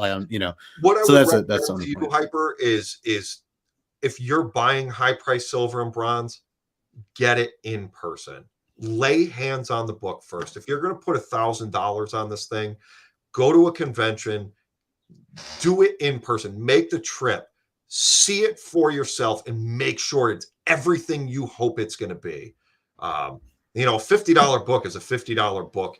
If there's a little color touch, it's probably a lower grade, and that's why it's $50 anyway. Right. You're spending a couple dollars on a book. See that. I would urge you to please see that book in person. Yeah. It's what you want it to be. Well, especially when you're spending like thousands, if there's a book that's, you definitely, I don't know. It's a very rare that I'll claim a $1,000 book on a digital, on a claim sale on Instagram or something like that. Cause I just would want to put way more thought and review into it before I just, bought it. If you're going to do it that way, if you do it like a claim sale, chances are you're on that particular claim sale because you know who this person is and you trust them. Yeah. That's true too. I spent a good chunk of money with Very Gary. Completing my Marvel Spotlight run. Nice. He sent me a ton of pictures, and we agreed on a fair price to fill out that run. And there was a couple first appearances at Werewolf by Night 2. Marvel Spotlight 2, first Werewolf by Night, was it issue 28 and 29, the Moon Knight books. And then there was I forgot what number it is, the first Spider-Woman. Were all in my list, and we agreed on a fair price, but I trusted him that the books, I said, I'm not looking for any, I don't want any writing, I don't want any pencil marks. I want very fine or better. And we came to an agreement, and I trusted him enough to send me that. Because I trust Very Gary and his reputation. No, that's a good point here. And John's too also saying that he's shifted now to, looking for more the trusted sellers. Yeah. Otherwise, Mark said, I disagree with one thing. A 9.8 of a key is typically 3 to 5 times more than fair market value. Did I misunderstand you? Is that what? I don't. Okay, so here's one thing I'd like to clarify. Like I said, when we're talking about volumes of books, I always start with the first year. When we're talking about grading, we're in a weird spot where a lot of people like the numbers. To quickly differentiate, when you say 9.8, I'm assuming that's a slab book. Or are you talking about a near mint / mint book? Mm-hmm. When you start using that kind of verbiage, the terminology, we immediately know what type of book. Are we talking a raw book or a non-graded book or a graded book? And I do urge people to use those terms and use them properly. Get to know both scales. The numbers, I will agree, make it easier. It's very easy to say this is a 9.8, and you know what I'm talking about. But when I say this is a mint, near mint to mint book, if you know grading, you'll know exactly right away that equates to a 9.8. Yeah, I think it also depends on how literal you're taking certain phrases or certain words. I mean, I've heard people talk about a book being minty. Yeah. And it's like, well, that's not an actual, but how do you take that? Some people might be like, ooh, minty. Like, is that you saying like a 10.0? Like, what are we talking minty? It's a good looking book or it's trash. Or it's good. Right. There's very vague. Really move those out. But as soon as somebody says, I think it's a very fine book, I know exactly what you're talking. I can picture a very fine book in my head and immediately understand. All right, we're talking about a raw, very fine book. So it's got some spine ticks, might have a crease, small crease, can have a very small tear. But at least at that point, so I would ask you again, Mark, if you're talking about a 9.8 graded book can be triple the value of a raw book, is what I think you're saying. Yeah, I don't know, or I wasn't sure either, or if he was saying that's what he thought he heard you say. Okay. Or if I don't know what. I'm not sure, but if I did say that, let me re-clarify. I don't like that certain graded books, CGC, EGS, whatever, right. Commands an exponential amount more than the raw version in the same exact grade. Right. I feel that's very unfair to the buyer. Right. I see what you mean. Yeah. Yeah. So I hope that clarifies it. Yeah. I would, unless we're talking about some unrealistic book like the recent Superman #1, graded at an 8.0. My only assumption why that would sell infinitesimally more than the raw counterpart is because the raw counterpart probably doesn't exist. There's a finite amount of those books left in existence. Yeah, no, great point. And or you could go down the route that I go and read digitally, and then not have to worry when you buy a digital copy because they're going to be perfect condition. In case Morbius watches this replay, I just want to say I'm officially graded free. Nice. I'm fully clean. Wow. Aside from this guy, which it just came this way. Yeah, that's fine. I am fully graded free, not a single graded book left. Very last one. That was it. There it is. Nice. Yeah, you could sell that case now. A lot of people like those cases are a lot to some people. All right, so let's thank you for the advice. I think it's really great. I hope people that are chiming in, like I said, I think that's definitely something that even collectors that have been collecting for years can take as advice, to just be able to take time to grade your stuff and know what you're looking at, know the terminology, and continue to. I mean, like you said, like you're still learning, I'm still learning. It's something that is subjective, and no one will be 100% ever. The last thing I guess I to follow up on that is practice grading. Write down what you think the grade is and share it with somebody. Share it with somebody who you believe might be a better grader than you, and let them. Here's what I came up with. Tell me what you think the grade is, and keep that practice. You'll learn so much just by sharing it with other people. Totally. It's just like anything else. Like you have to just do it often, right? Yeah. In order to get better at anything, like you have to just do it often. When you're buying that book, even if you and the person you're buying from don't agree on the grade, in your head, this is the grade you've placed upon it, and you're going to have a set.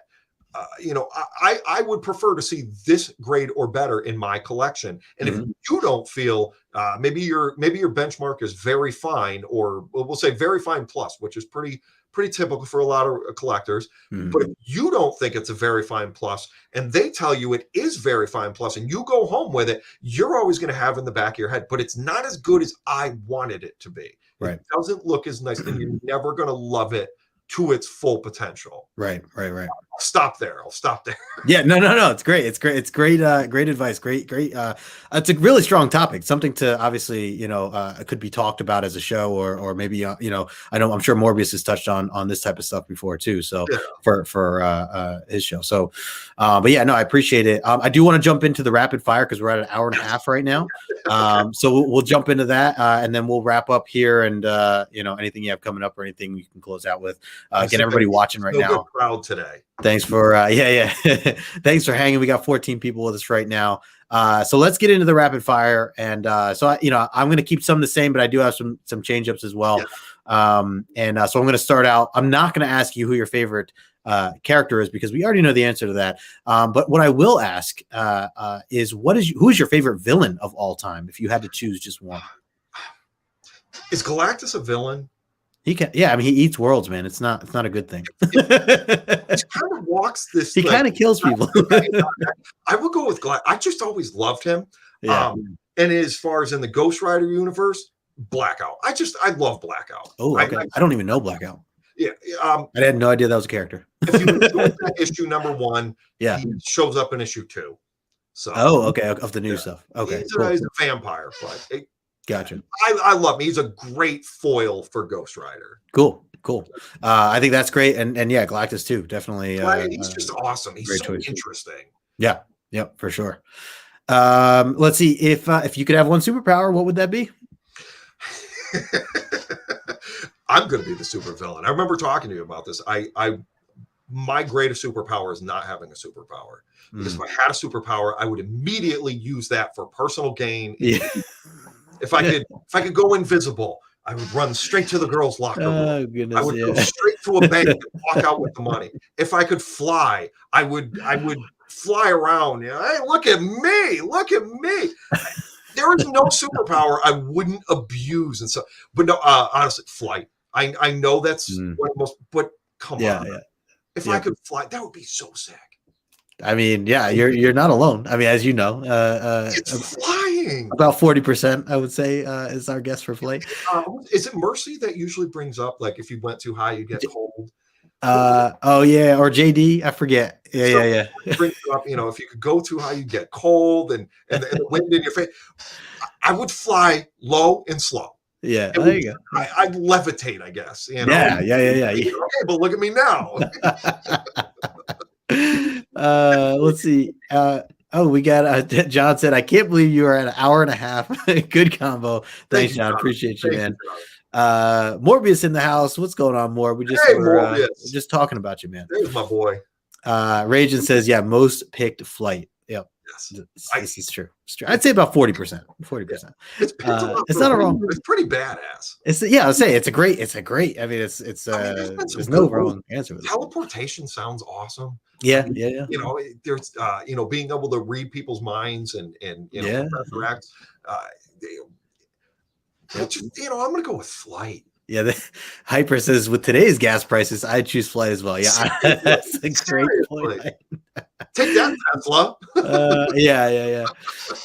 All right, next question. Who is your I'm gonna say current favorite artist? Who comes to mind as your number one right now? And it can still be someone older, but if it's just it doesn't matter the time. There's a couple really good artists recently.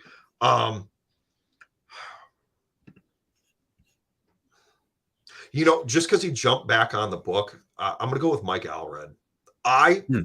Which is funny. I thought more people I'm gonna go with Mike Allred from Excellent. Oh, okay. Yeah. He did Ecstatic. Him, Tradmore. There's a couple people that share that similar style. I'm gonna. There's a lot of people I could name, but I'm gonna go with it because I get such a kick out of Mike Allred's work. Nice. So no, I like it. I'm gonna regret that answer in like 25 minutes. I should have said. Yeah. Can we change that?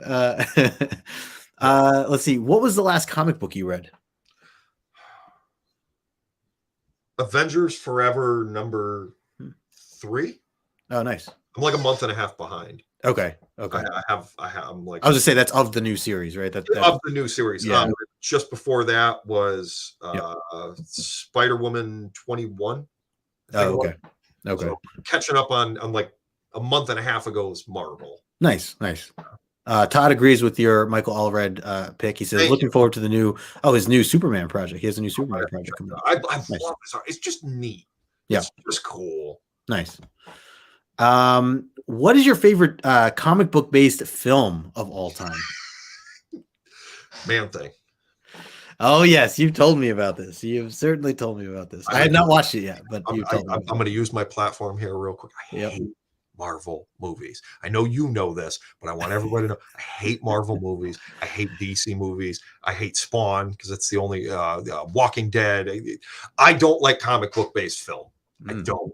I don't appreciate it. I don't like that it alters the comic books and they change the stories to try to draw it. That's just me. I don't watch them. I've stopped watching them. I don't think I've watched a comic book based movie or film show in at least 6 to 7 years. That's my personal opinion. And for anybody who's watching this and is asking, I hated the Ghost Rider movie, both of them. And yes, I do own the 10-foot tall Ghost Rider Spirits of Vengeance 2 giant cardboard thing that they had at the movie theater, including all the posters and the foreign posters and the action figures, anything related to the movie. I have the first movie in HD. Can't even find HD. I'm all on Blu-ray and double disc and sealed in 2-packs and 3-packs, and I own all. And I don't watch any of them. That's great. So Man Thing, that was the only good one. and when you bring that up, a lot of people, including myself, are like, they did a movie about Man Thing? Yeah, I'm like, I had no idea. If they did, they did no marketing for it. It was straight to DVD. First off, if it's your thing, within like the first 7 minutes, there's this gorgeous blonde girl who rips her top off. Like that's your thing. Like you're in. No, it was Man Thing looks like Man Thing in the movie. That was something I was really happy about. I hate how everybody gets a new costume in all the movies. Was this 2005? Yes. Okay, I'm looking at it now. Brett Leonard, the cast, Matthew Lynn Neves. I don't know these people. I don't know. I'm just looking at them now. There's nobody that of any kind of substance. That's interesting, though. Yeah, look at that. I'm looking at the cover and everything. That's funny. I think you're watching on one of those, like, not Hulu. I'm not good with TV. Yeah, one of the streaming services. I don't read a lot. I don't watch a lot of TV. I don't watch a lot of movies. I do enjoy film. I love PBS. I friggin' love PBS. Finding Your Roots, Antiques Roadshow. That's my jam. If that's on, I'm watching. Other than that, I don't watch a lot. Nice. I read. Yeah. I remember you saying that in a comment that it's more of your entertainment is reading the comics. So compared to everything else. It was nice. You can watch it on one of those freebie apps. I would like to. I'm curious of it. I Make some popcorn, watch Man Thing, have a good chuckle, and then never watch it again. That's great. All right, let's do a couple this or that. Yes. I'm going to start it off with one of my favorites. It's pizza or cake. Pizza all day. And all day. This is where I want to fail Lindsay. Okay. I want to talk about pizza so much. You'll appreciate this. You'll appreciate this very much. Ross Merriam and John, who's my Goblin player there? John, he lives in Jersey too. From Davis.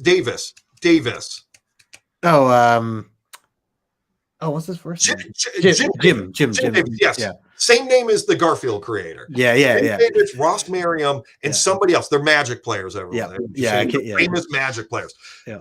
Jim Davis was in an argument with somebody else, talking about the best pizza. Is it Chicago pizza? Is it New York pizza? Is it this pizza? Is that? And Ross Merriam, who is from Meriden, Connecticut, stepped in, interjected, and said, Connecticut pizza is the best pizza. And everybody lost their mind. What are you talking about? Connecticut pizza? Connecticut pizza. There's 3 pizza places which are known for being, and you can watch this on PBS too. There's a special on PBS about New Haven pizza. It's called A Pizza. Just pizza with an A in front of it. Yeah. There's Sally's, who's related to Frank Pepe's. There's a relationship. They're right across the street from each other, and right down the street is Modern Pizza. Insanity. You will never find a better pizza. I will stand by that. If you don't believe me, eat it for yourself. And if you don't like it, I will buy you your pizza. But you have to show me a receipt proving you tried that pizza. Because I'm telling you now, it's the world's best pizza. It's been flown to England. I think it was Paul McCartney he had come here, had a pizza, and he really wanted a pizza, and he's home, and he had a Frank Pepe's flown to him in England. Bill Clinton swears by it. And they wouldn't even open when Hillary Clinton said, we're gonna bring some people in, and they called Sally's and said, we need some Sally's pizza. And she said, I don't care who you are. We're not opening for anyone but ourselves. We open when we open. Thank you. There you go. Throwback king. Thank you. Dude, you have me sold, man. I mean, I'm always down to try pizza. And I'm not talking when you go to Mohegan for Terrificon, the Frank Pepe that's in Mohegan, it's great. Pizza. It's not Frank Pepe's. Okay. You have to go to Frank Pepe's in New Haven. You're going to drive right past it. Yeah. Okay. I'll add it to the list then. I'll add it to the list. I'm not things back up again. No, you're good. You're good. By the way, Mark says, hey, Justin, I enjoy this show so much that I'm missing the Jazz Mavericks playoff game right now. My gosh, Mark. I vote, Mark. That's how I feel. I will not miss this darn show. I love this show. I appreciate the kind words, Mark and Michael. I mean, and good luck with your team. I don't know who your team is, but good luck when you do get a chance to watch. You can put it on the background, or something. Let's see. Throwback says they and they only serve pizza, nothing else. Yeah, that's good. That's solid. Come on. This is so better than Domino's. Yes. Marginally, but yes. Yeah. All right. Next question here. Pepsi or Coca-Cola? I really want to help you. Vanilla Coke. I'll go with vanilla Coke. Big vanilla Coke guy. I like vanilla Coke. All right. We're talking straight cola. I would buy Pepsi. Oh man. Right. I'm trying to get off soda. Well, that's fair. That's fair. I thought I was doing well with this until I saw the sugar content. I just have a soda. Not so much. Yeah. That's funny. My official answer: vanilla Coke. Okay, I'll go with that. Friendship still on. Yeah, we're good. I know how you feel about this, but I'm going to ask you because you are always correcting others. Jenny Frizen or Jen others. Jenny Frizen or Jen Bartel. Oh, the man is. Oh, okay. Oh. So you didn't expect this, right? No, I didn't. No. Okay.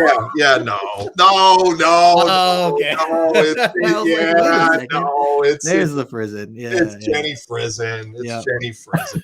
And then, to anybody who says she does, her style is always the same. That is a Jenny Frizen cover. Mm-hmm. That's different. Yeah. All those are. I mean, they're different. I love the hack slash. I love the close-up face one.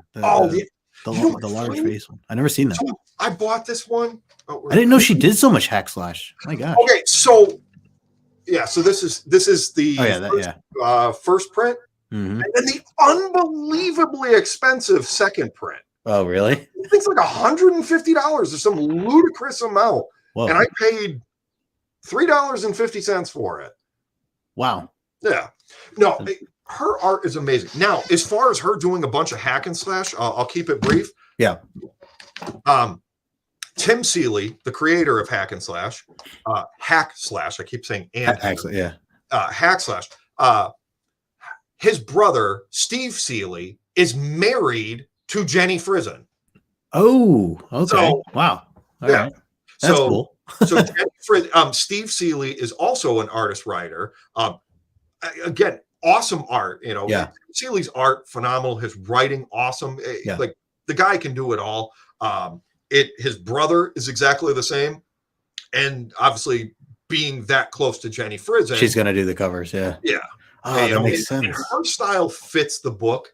She's done a lot of pinups and things like that for different books, and it fits Cassie Hack very well. Does she do the interiors too, or she mainly covers? No, she hasn't done any interiors. Okay, because generally speaking, she's not really an interior person. No. Yeah. I think her art probably takes a little too long to meet a deadline. Oh, sure, I could see that. I could be wrong.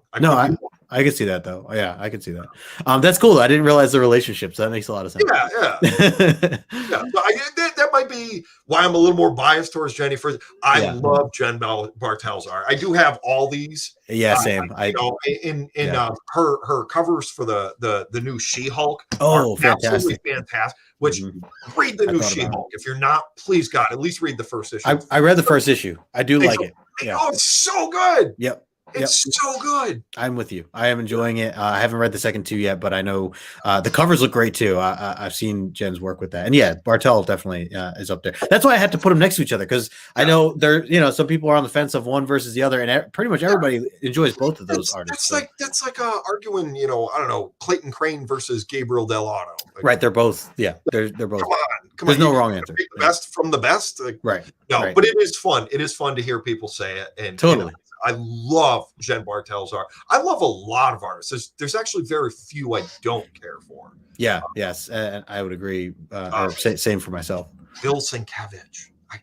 It doesn't do it for me. Oh no! I know when Moonlit watches this, she's gonna go, I hate this guy. I was gonna say, wow, yeah, I like his work. No, he has neat art, not my flavor. Not your style, yeah, that's all right. That's all. But I won't knock it. Howard Chaykin, I'm not every character. He draws the same guy. Yeah. If you read his Blade and his Wolverine, it's the same exact character. It's the same as what was this guy? Flag. It's just all the same character. Yeah. So that's funny. Throw a little controversy out there. I like it. I'm gonna go with this next one here: Jed MacKay or Benjamin Percy. Who's your favorite of the two writers? Jed MacKay all day. Okay, interesting. All day. I love it. Except for, and again, Moonlight's going to come. I'm not feeling the current Moon Knight. I'm reading it. I've heard good things. Enjoying it as much as I have some books in the past. Okay, that's fair. But I love Jed MacKay, and a lot of stuff he's done has been absolutely fantastic. Yeah. Strange, Doctor Strange right now. Yeah, the guy's killing it. I took your advice, and I think I need 2 more books before I can read X Lives Deaths. Oh, nice. So I just need the 2 more, and then I can. Benjamin Percy. I think he's a great writer again. But if I'm going to stack them up, oh God, yeah, Jed MacKay. Nice. Let's see. I'm going to go with. I don't think this. I mean, this is interesting. If you had to choose one, who's your favorite? Gene Colan or Gil Kane? That's not fair. I got to throw something at you here. That's not fair. Oh, but what is the correct answer there, Michael? Can I phone a friend? Scheme, Morbius. I need your help. Paul, you still here? I need your... I'm going to go with Gene Colan. Both titans in the industry, but I'm going to go with Gene Colan. It's just like you said, you're comparing the best of the best. And again, in 25 no wrong answer. You're going to regret. You're like, why no, I'll flip flop on that all day. Yeah. No, I'm with you. All right, let's change it up a little bit here. I know we're getting on close to the 2-hour mark. Sorry. No, you're good. I mean, I gotta go right into asking some of these questions here that I'm curious. I mean, I know the answer to one of these, but let's talk first and foremost about music. Where do you stand with music? What's your favorite genre, and do you have a favorite band or artist that comes to mind for you? This is one I started writing down, and I'm like, this is too long. Because because you know how somebody asks you that question, you want to make sure you cover everything. And Yeah. you're like, but did I mention this band? Because I want them to know I'm into that too. Like, right. So, if I was going to say, like, I'll be honest, I don't care for country. I'm not going to knock it. I would change the station. Okay. Magic Lasso, big Ryan. Magic Lasso. Oh yes, yeah, he is. Yep. Sorry, he is. Yeah. Hope you're enjoying. I am too. Yeah. Yes, and I know. I know your little history with your mom and Yep. you know enjoying country. Yep. Just not feeling it. Yep. I mostly gravitate towards hip hop. I like some rap, but I typically lean more towards hip hop. I love rock. I love metal. I like a lot more generic, rock and metal. Oh, okay. There's been some underground bands I've enjoyed or lesser known, but I'm going to go with like, Pantera or Guns N' Roses or, I like the more on the surface stuff. Yeah. When it comes to hip hop though, like I just need to mention too, Onyx and Redman. Like if I had to pick the top of the top, like there's a lot of names I want to drop right now. I like this is leave it at Onyx and Redman. All right. No, I mean so Redman is somebody that I feel like I have not given enough credit to, or not credit, enough time to listen to. So I don't, everybody always talks about the GOAT. Right, if there is a GOAT, all your favorite artist is Redman. So like how can you top that? Yeah. Like he's the best. He's versatile. He's incredible. He's old as hell now and still just kills it every time he steps in the studio. You're like, he's got to run out of stuff. Yeah. Never runs out of stuff. Yeah. Onyx to me is just, they're the most, I like rap music, hip hop music that scares you. And if Sticky Fingers was standing there, I'd be terrified. I would back up. If Bumpy Knuckles was there, I'd be nervous. Like legit, yeah. Like, I'd be like, we might get shot. Yeah. Throw your guns in the air. I mean, like, I love it. Yeah. I was for years. I spent a lot of time being a juggalo. I followed that whole scene. Went to more shows than I'll ever count. Oh, nice. Because of that, really gave me an even deeper appreciation for things like Onyx and Ghetto Boys and Gravediggers and nice. But yeah, Onyx is just, they're incredible and scary. Yeah, see that I haven't listened enough to know too much about them or the names that you listed off there, but definitely something I'll have to explore. Redman I know more of, but Redman's amazing. Guys never put out a bad album. Garrett's The Dark Side is so. Yeah, Tech Nine. Let me throw Tech Nine out there. He's my man. Yeah, I like feeling that. Like I'm gonna miss it. MGK's first two albums, Lace Up and 100 Words I'm Running, like amazing stuff. When he was still hungry, holy crap. I've never really taken time to listen to it. The only thing I've listened to him about is like the dissing back and forth between him and Eminem. Which he did. Yeah, it was he did really well. Not even my opinion; it's an actual fact. Say otherwise, I'm sorry. You're wrong. I would say I have a hard time admitting it because I'm such an Eminem fan, so it's difficult for me. I fucking hate Eminem. Oh, really? Guys, he's just. I can't stand him. I've hated him for years. Oh man! It's not even. What's funny is I found Insane Clown Posse and I fell in love with him, and they don't like the guy, and I'm like, oh, well, we have stuff in common. Like I hated him before. Listen, the guy's talented. Blah blah. It's not for me. Yeah, no, that's. I will change the station. That's fair. That's fair. So let me leave it at that. And now we'll move on to the next question because, like I said, there's like 1,000 other groups or yeah. I want like somebody to watch this and be like, yeah. So I feel like if I leave it at Onyx and Redman, I've covered everything I need to. That's perfect.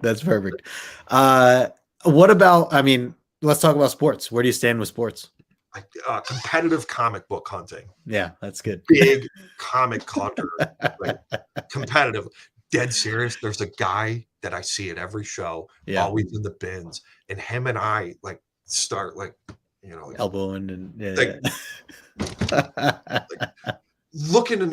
No, I literally. I can't remember his name. We don't even we don't talk much, but we always see each other. Gary. We what a typical name too. And, I'm sitting there going like this, looking through a bin, but I'm going like this the whole time. Which one's he? Are you going to buy that? Yeah, I'll buy that. Sports. I grew up in New England. New England is very passionate about their sports. I've lived out west. Yeah. I know they like sports out there too. I feel like New England just actually is more passionate. They'll fight you for their fandom. Mm-hmm. Never got into any sports. Yeah. I'd watch Formula One if it was available to watch a little easier. I like racing. I'm not. I have respect for NASCAR. Not interested. Formula One is a fascinating sport, but not a sports guy. Yeah, no, that's fair. You're not alone. I've definitely had guests. Yeah, as you said too. Two that have you. Guests. There was one guest you had that shocked me. Well, I shouldn't say shocked. I was more surprised. Yeah, it wasn't Victoria. I know John. John's not a yeah. It was a gal, and she was on, and she was like, "I'm really into boxing." I remember because I was in Michael, and I was looking for a frame, as I typically do on a Saturday. I think it was Anna. Was it Anna? Yes, it was Anna, and she was like, "I'm into boxing," and my wife was like, "Yeah, she loves boxing. She's huge into boxing." That's great. And Krista was super thrilled about that.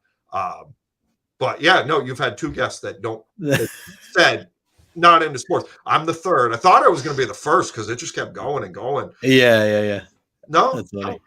Yeah, no, it's not. It's not for everybody. I mean, I've definitely the comic community, I would say, is certainly split because I know some people really appreciate some of the things I post that have to do with sports, and then others just skip it and just move right along. So, but it's not. Yeah, it's obviously a whole different industry. Throwback King asked, Marvel hip hop covers. Do I collect them? I have some. I have a couple of them. Just for reasons like I have the all new Ghost Rider Cypress Hills cover. See, I should have mentioned I'm big Cypress. I don't smoke weed. Huge Cypress Hill fan. I was thrilled when they did the Cypress Hill homage cover for Robbie Reyes. Yeah. I might have one or two others. I'm a big cover A guy. I like cover A, so I never. Yeah, you don't get too many of the variants. I'm not a variant hunter unless it involves Ghost Rider. So. Makes sense. Raging here, yes, it is, my friend. Legos is a sport, so there you go. We can chalk that up for that one. All right, a couple other questions here. Then we're gonna wrap this up because we are about to hit that 2-hour mark. Let's see. Going into three elements that you would describe as a perfect day, Michael. What three things come to mind that would have to happen to you or during your day for it to be perfect? Do you want the correct answer or my answer? I want your answer. Okay. My answer. Okay, so Krista's out shopping and she's I'm free for the day. So the three elements that would make for a perfect day would be the very last question. We'll cover that. It would involve eating that, going to a comic book store and at least finding a good portion of the books I'm looking for, and then coming home and being able to just sit down for a little bit because I'm always on the go. I'm always working, busy, doing stuff on the move. Getting off my feet, being able to just sit and relax for a little while, enjoying that food, reading some of those comic books I just procured. That would be the three perfect elements. Love it. I love it. As far as the correct answer, it would be giving Krista a foot massage. Oh.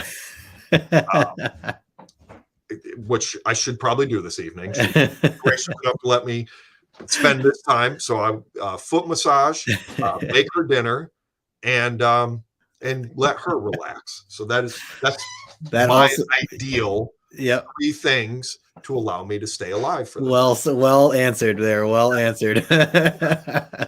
I'm sure many of us are with you there on the correct answer. Next thing, if you could travel anywhere in the world that you've never been to before, with for a week, all expenses paid, where would you like to travel to? Surprisingly enough, I know everybody says Japan, and I'd love to see it myself. The Grand Canyon. I even pushed as far as when we actually get married. We've been together for 17 years. We're married.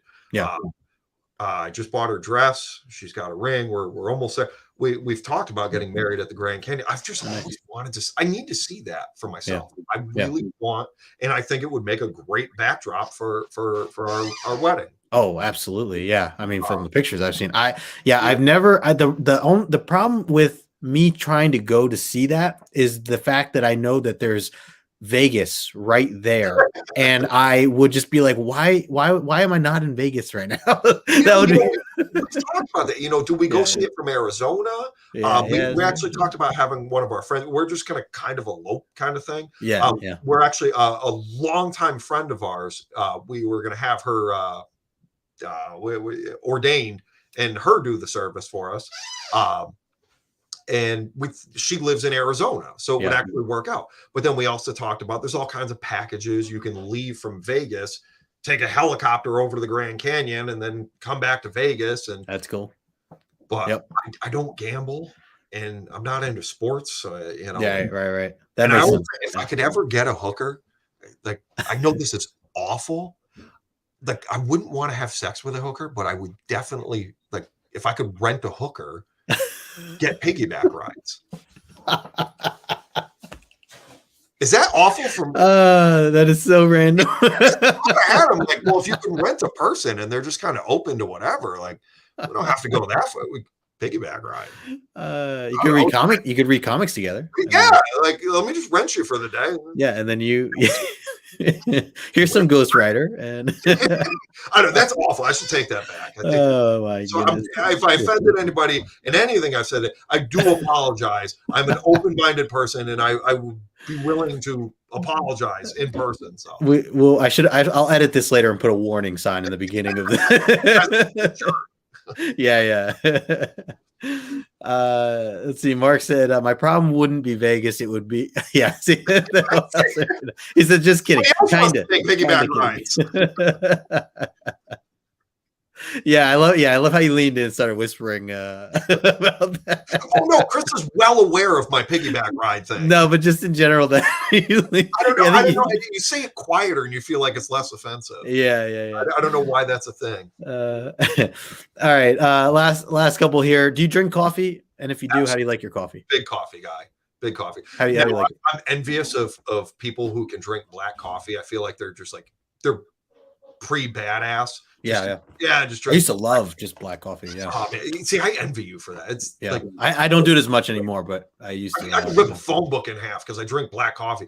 No, I'm a cream and sugar guy, and I've tried to dial it out. I've tried to lessen it, but I don't know. Yeah. One day I'll start drinking black coffee, but I love coffee. We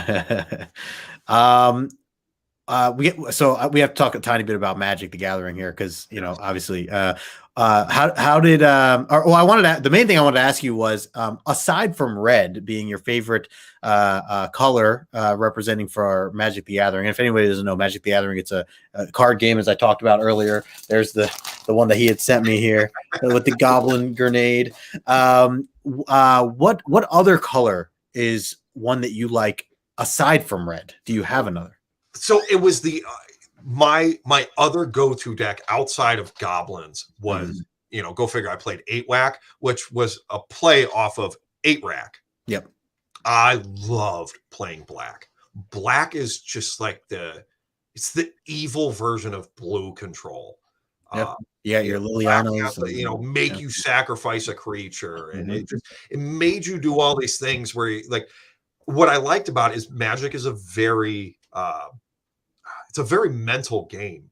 Aside from just knowing combinations, you can, I liked 8-Rack because I make you discard a card. Yep. And it's your turn, and you you draw a card. There's my answer, and I immediately play Raven's Crime and make you discard that card. Yeah. It's gone. Mentally, you could get in your opponent's head and just start getting them frustrated and angry. I can't do anything, and then you start messing up. So I loved Black for that. Yeah. Also, I liked in Commander. Never a big Commander player, so I played Plague Rats. Oh yeah, okay. Because you can play 100 Plague Rats. Yeah. For those who don't know, Commander is a modified version of the game where you can only use one of each card. So you got all these different cards. But Plague Rats was this stupid card that didn't do much and just allowed you. It even said right on the card, you can play as many in a deck as you want. Yeah. So typically you can only play 4 of any type of card. You could play a full deck of just Swamps and Plague Rats. So my Commander deck was, I think it was 37 Swamps and then it was 63 Plague Rats. Damn. Or no, whatever the numbers are. Yeah. Right. Yeah. It was all Plague Rats. That's great. I started boiling it out too, which was. I never got into Commander, only because there's not a level of competition. You and I enjoyed the competitive side of Magic. Like, I'm not playing for fun. I'm playing for the win. Right. I don't want to enjoy myself today. I want to make somebody else miserable, and I want to go home with the trophy because I'm a jerk like that. Yeah. Just want it all, man. It's a terrible way to be. Well, you want to be the best. Yeah, I get it. You want to be the best. You want to be the best. I want to be Jim Davis. Yeah. I actually had Jim Davis watch over my shoulder playing Legacy Goblins one day, and I kept kind of looking at him like, "Is that the play you'd make?" And I'm not allowed to talk, but he's kind of just looking down with his stern look, and he congratulated me after the 3 games, and I'm like, yeah, that's cool. That's Goblin cool. Player now. Yeah. I'll go with Black. I like it. I remember I had Jerry Thompson sitting next to me while I was playing in the invitational for Star City Games. Yeah. My only invitational I ever actually went to. I was invited 2 times, and I couldn't make the other one. It's all good. But 1 second. Yeah. Yeah, if anybody plays Magic the Gathering, this is definitely one of the things that Michael and I definitely connected on. Jerry Thompson sitting next to me playing his match while I played mine. And I remember going through my sideboard at one point and looking over, and he was like legit looking over my shoulder, even though he was like in the middle of his game. And I got so nervous that I was like, I'm thinking like, is he going to tell me? I'm thinking like, not that he'll tell me something, but I'm thinking like he's judging like, oh wow, he's putting those in. Oh, that's not correct. I worked with him. I used to work, like he was my favorite. So you know what Jerry was doing? He was looking over and memorizing your sideboard when you play later. Yeah, that's right. Yep. And Jerry Thompson is a beast. Oh, he's one of the best, and he's also one of the most humblest guys that I've met in the game. And he used to have a podcast. I used to listen to his podcast religiously, and just for advice and hearing, all the things he had to say about different scenarios and stuff. But he was there, and I remember it was a big deal too because it was for cash. It was like the final round, technically round 16, because it's like 8 and 8, day 1, day 2. Yeah. And it was my day, and I needed the win or draw in order to make the money. Yeah. And for anyone that doesn't know this, like the invitational it's free because you're invited essentially. So you have to qualify to be a part of this. You can't just show up and play for that event. But so I was invited to this. So I was like, oh, it'd be nice if I cashed in this event. And the minimum cash was $500 just to make, you had to make top 64. And I remember I played round 1. Or me and the guy, I remember telling him like, can we, I asked him, I said, can we chop? I think we both can just make the money here and split. Yeah. And he said, no, I rather do, surprisingly. Right. But, and I respect, like, he was like, no, I'd rather play it out. And I was like, all right. So we play it out. He beats me the first one. And of course, at that point, like I have no leverage to even say, now, do you want to split? Because of course he's already up a game. And then we played another one, and then I luckily beat him. So we were 1-1, and but he's on the play in the last game. And I asked him again, I said, are you sure? Like we're even, do you want to split here? We don't have to end this. And I remember like Jerry looking to the side of me. I'm like, oh man, I wonder if Jerry's judging me right now. But I was like, I legit just want this. I just want to be able to say I cashed it at an invitational. And he thought about it. We like thought about the numbers. He's like, yeah, I guess we're both safe for this. All right, let's do that. And then he's like, I remember he texted me. He's like, all right, man, but we better both cash or whatever. I was like, yeah, no. I was like, we should be able to both cash. And we both made it right within the 64. $500, man. I was like, and it was down in Virginia. That was the Virginia tournament.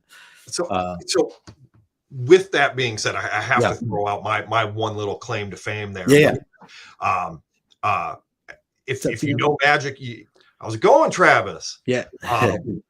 Caleb Scherer. Just Okay. world-renowned Storm player. And his protege, Paul Muller. Awesome guy.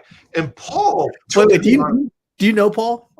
I know each other, but we know, like, if I reminded him of this game, he would go, I know who you are. So real quick, Paul is in my yearly fantasy league I have a Magic the Gathering football fantasy league, and I still don't know him that close, but we talk. We have a message board, things like that. He's a great guy, wicked down to earth, really cool. Guy.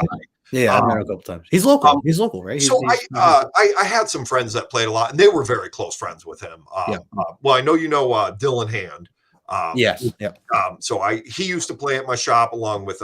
Now, do you know Joseph Horton? Do you know the Hortons? Yes, I do know the Hortons. Yeah, I know of them. I've played with them. Joe Senior and I are very good friends. Joe Junior doesn't play anymore, sadly enough, because he was amazing. Yep.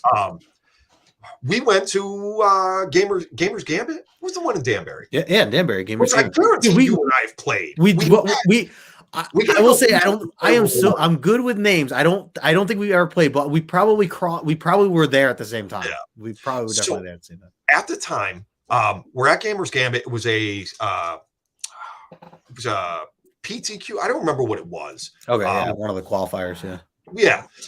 So we're playing.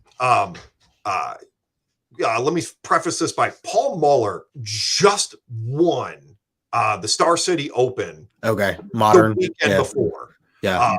And just crush it. And that was right when Red Blue Storm was the deck. Yeah, he put it on the map. He won. Yeah. Everybody ran out and bought grape shots and all that. Because it was a fairly cheap deck too. It was cheap enough at the moment. It blew up right after that. Right. Because of Paul, he won. He cashed. He took first. Everybody was like, "Who's this guy?" And they're like, "Oh, he's Caleb Scherer's protege." Like, big, huge deal. Yep.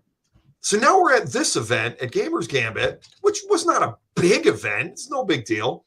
I made it to top 8 playing 8-whack. And I'm like, this doesn't make any sense. Like, come on, there's some people in this room that I shouldn't beat them with 8-whack. So I don't know who my next opponent is. I go outside to smoke a cigarette because I'm still smoking years ago. You know what? Ghost Rider ties into this. Go figure.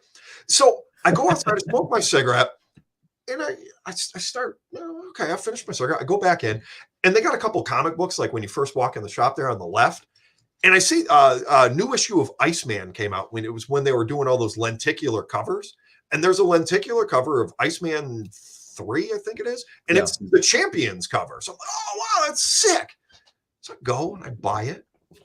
And I look over and I went, oh, my God, everybody's sitting down. Everybody's playing. I rush over. Everybody's already getting ready. And I look at the board and I'm playing Paul Muller. Oh, nice. And I sit down and I'm like, dude, I'm so sorry. I'm so sorry. I didn't realize. He goes, I do got to call a judge, man. It's been 4 minutes. Yeah, I'm like, you're late. Yeah.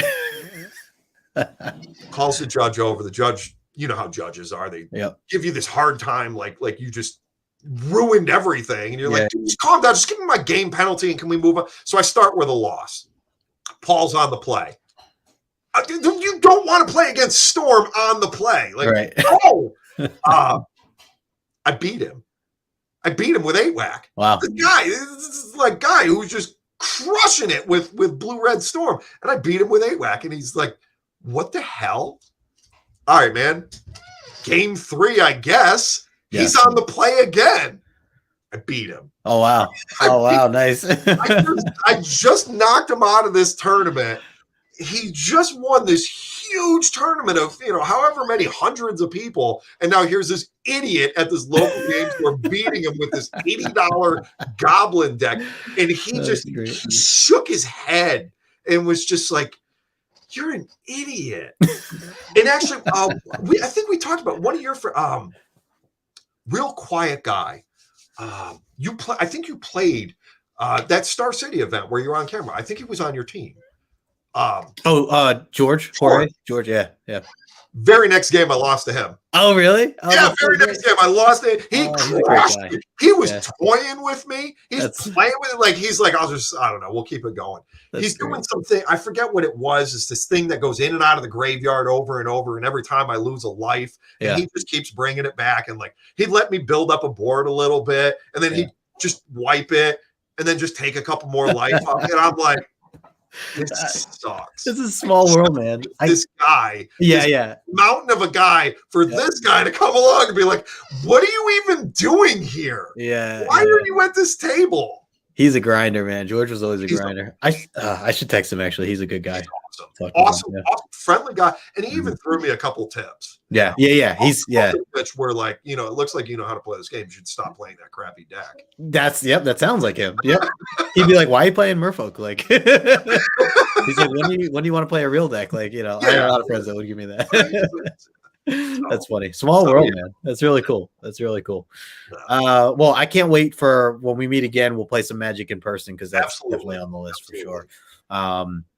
All right, last question here as we wrap up. And again, appreciate everybody still hanging with us, or anybody watching the replay. If you're not following Michael, make sure you're doing so. Oh, go ahead. What? Just one question, which I'm going to just do it quickly. Go for it. If you could go back in time.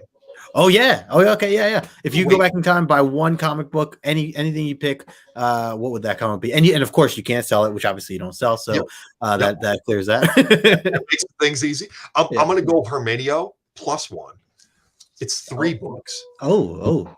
If I could go back in time and get any book out of any book, everybody, I get there's big grandiose books out there, and that's all well and good.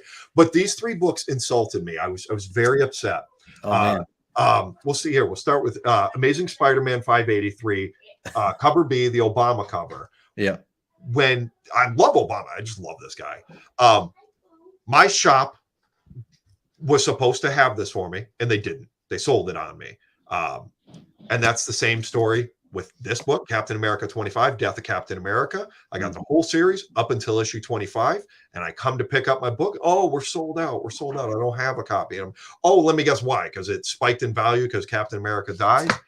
And then the last one, New Avengers Illuminati. You can't read Civil War without reading this first. And I was all excited for Civil War. And this was another book that was not in my pull box that was supposed to be there. So if I could go back in time on the day of release, it would be any one of these 3 books. I don't care which one. I was supposed to get it. And I was so angry because I was so excited for all 3 of these books. Yeah. And I clearly I have them now. Right. But so if I could go back in time, it would have been these. I'm not a fan of shops doing silly things, and I'm happy to say I will not shop at that store anymore. And I have not stepped foot in that store in probably 10 years. That's even good. though it's right down the road for me, I will not go to that shop. I have a shop like that too. If it's just not good for whatever XYZ reasons, I don't go to it. So great choices though, man. Great choices, and not what I was expecting either. So I love it. All right, last question here. Just got to ask you, got to talk about food. What's your go-to if you have full choice of either ordering out, going out to eat somewhere, or cooking, staying home? What is your go-to meal? If I'm staying home, I'm making my zucchini bow tie pasta. I enjoy cooking, and I love it. Zucchini and capers and nice. Tomato paste and quartered cherry tomatoes. Love it. I eat way too much of it. I'll eat enough till I get sick. If I'm going out, I'm going down to Hartford, and I'm going to Tangiers for the best falafel that I can find. Ooh, nice. You're very fortunate to live in New Jersey. Every time I go down to New Jersey, I try to stop somewhere and get falafel. I'm vegetarian, so food up in my area is very limited. There's not a whole lot of choices. Yeah. But, I love going to New Jersey because there's falafel on every corner. I love falafel. Nice. Great choices, man. And I am starving now, as usual, torturing myself here. Yeah, I don't know. Yeah, I think I'm going pizza tonight. I think that's my gonna be surprise. yeah, baby. Yeah. Right. That is what I have for you, man. This was awesome, Michael. Thank you so much for being on the show. Like, I knew this was, it's going to be an epic. I knew it was going to be a long one because I wanted to we click on so many different things I wanted to cover, not just comics. So, we got some people still in the chat with us. So appreciate everybody hanging. Hey. Yep. There's the cameo. There's the cameo appearance. There's Krista. Hey. What's up, Krista? This is Tallulah. Hello, Tallulah. So we'll have everybody say hi. We're all saying hi, the whole family. Yep, bring in the fam. We've been outside in the backyard for 2 hours. Oh, nice. Justin, it's been an absolute pleasure. Thank you so much for having me on. Dude, of course, it means the world to me. And I'll be here next Saturday. That last question, where can they find you?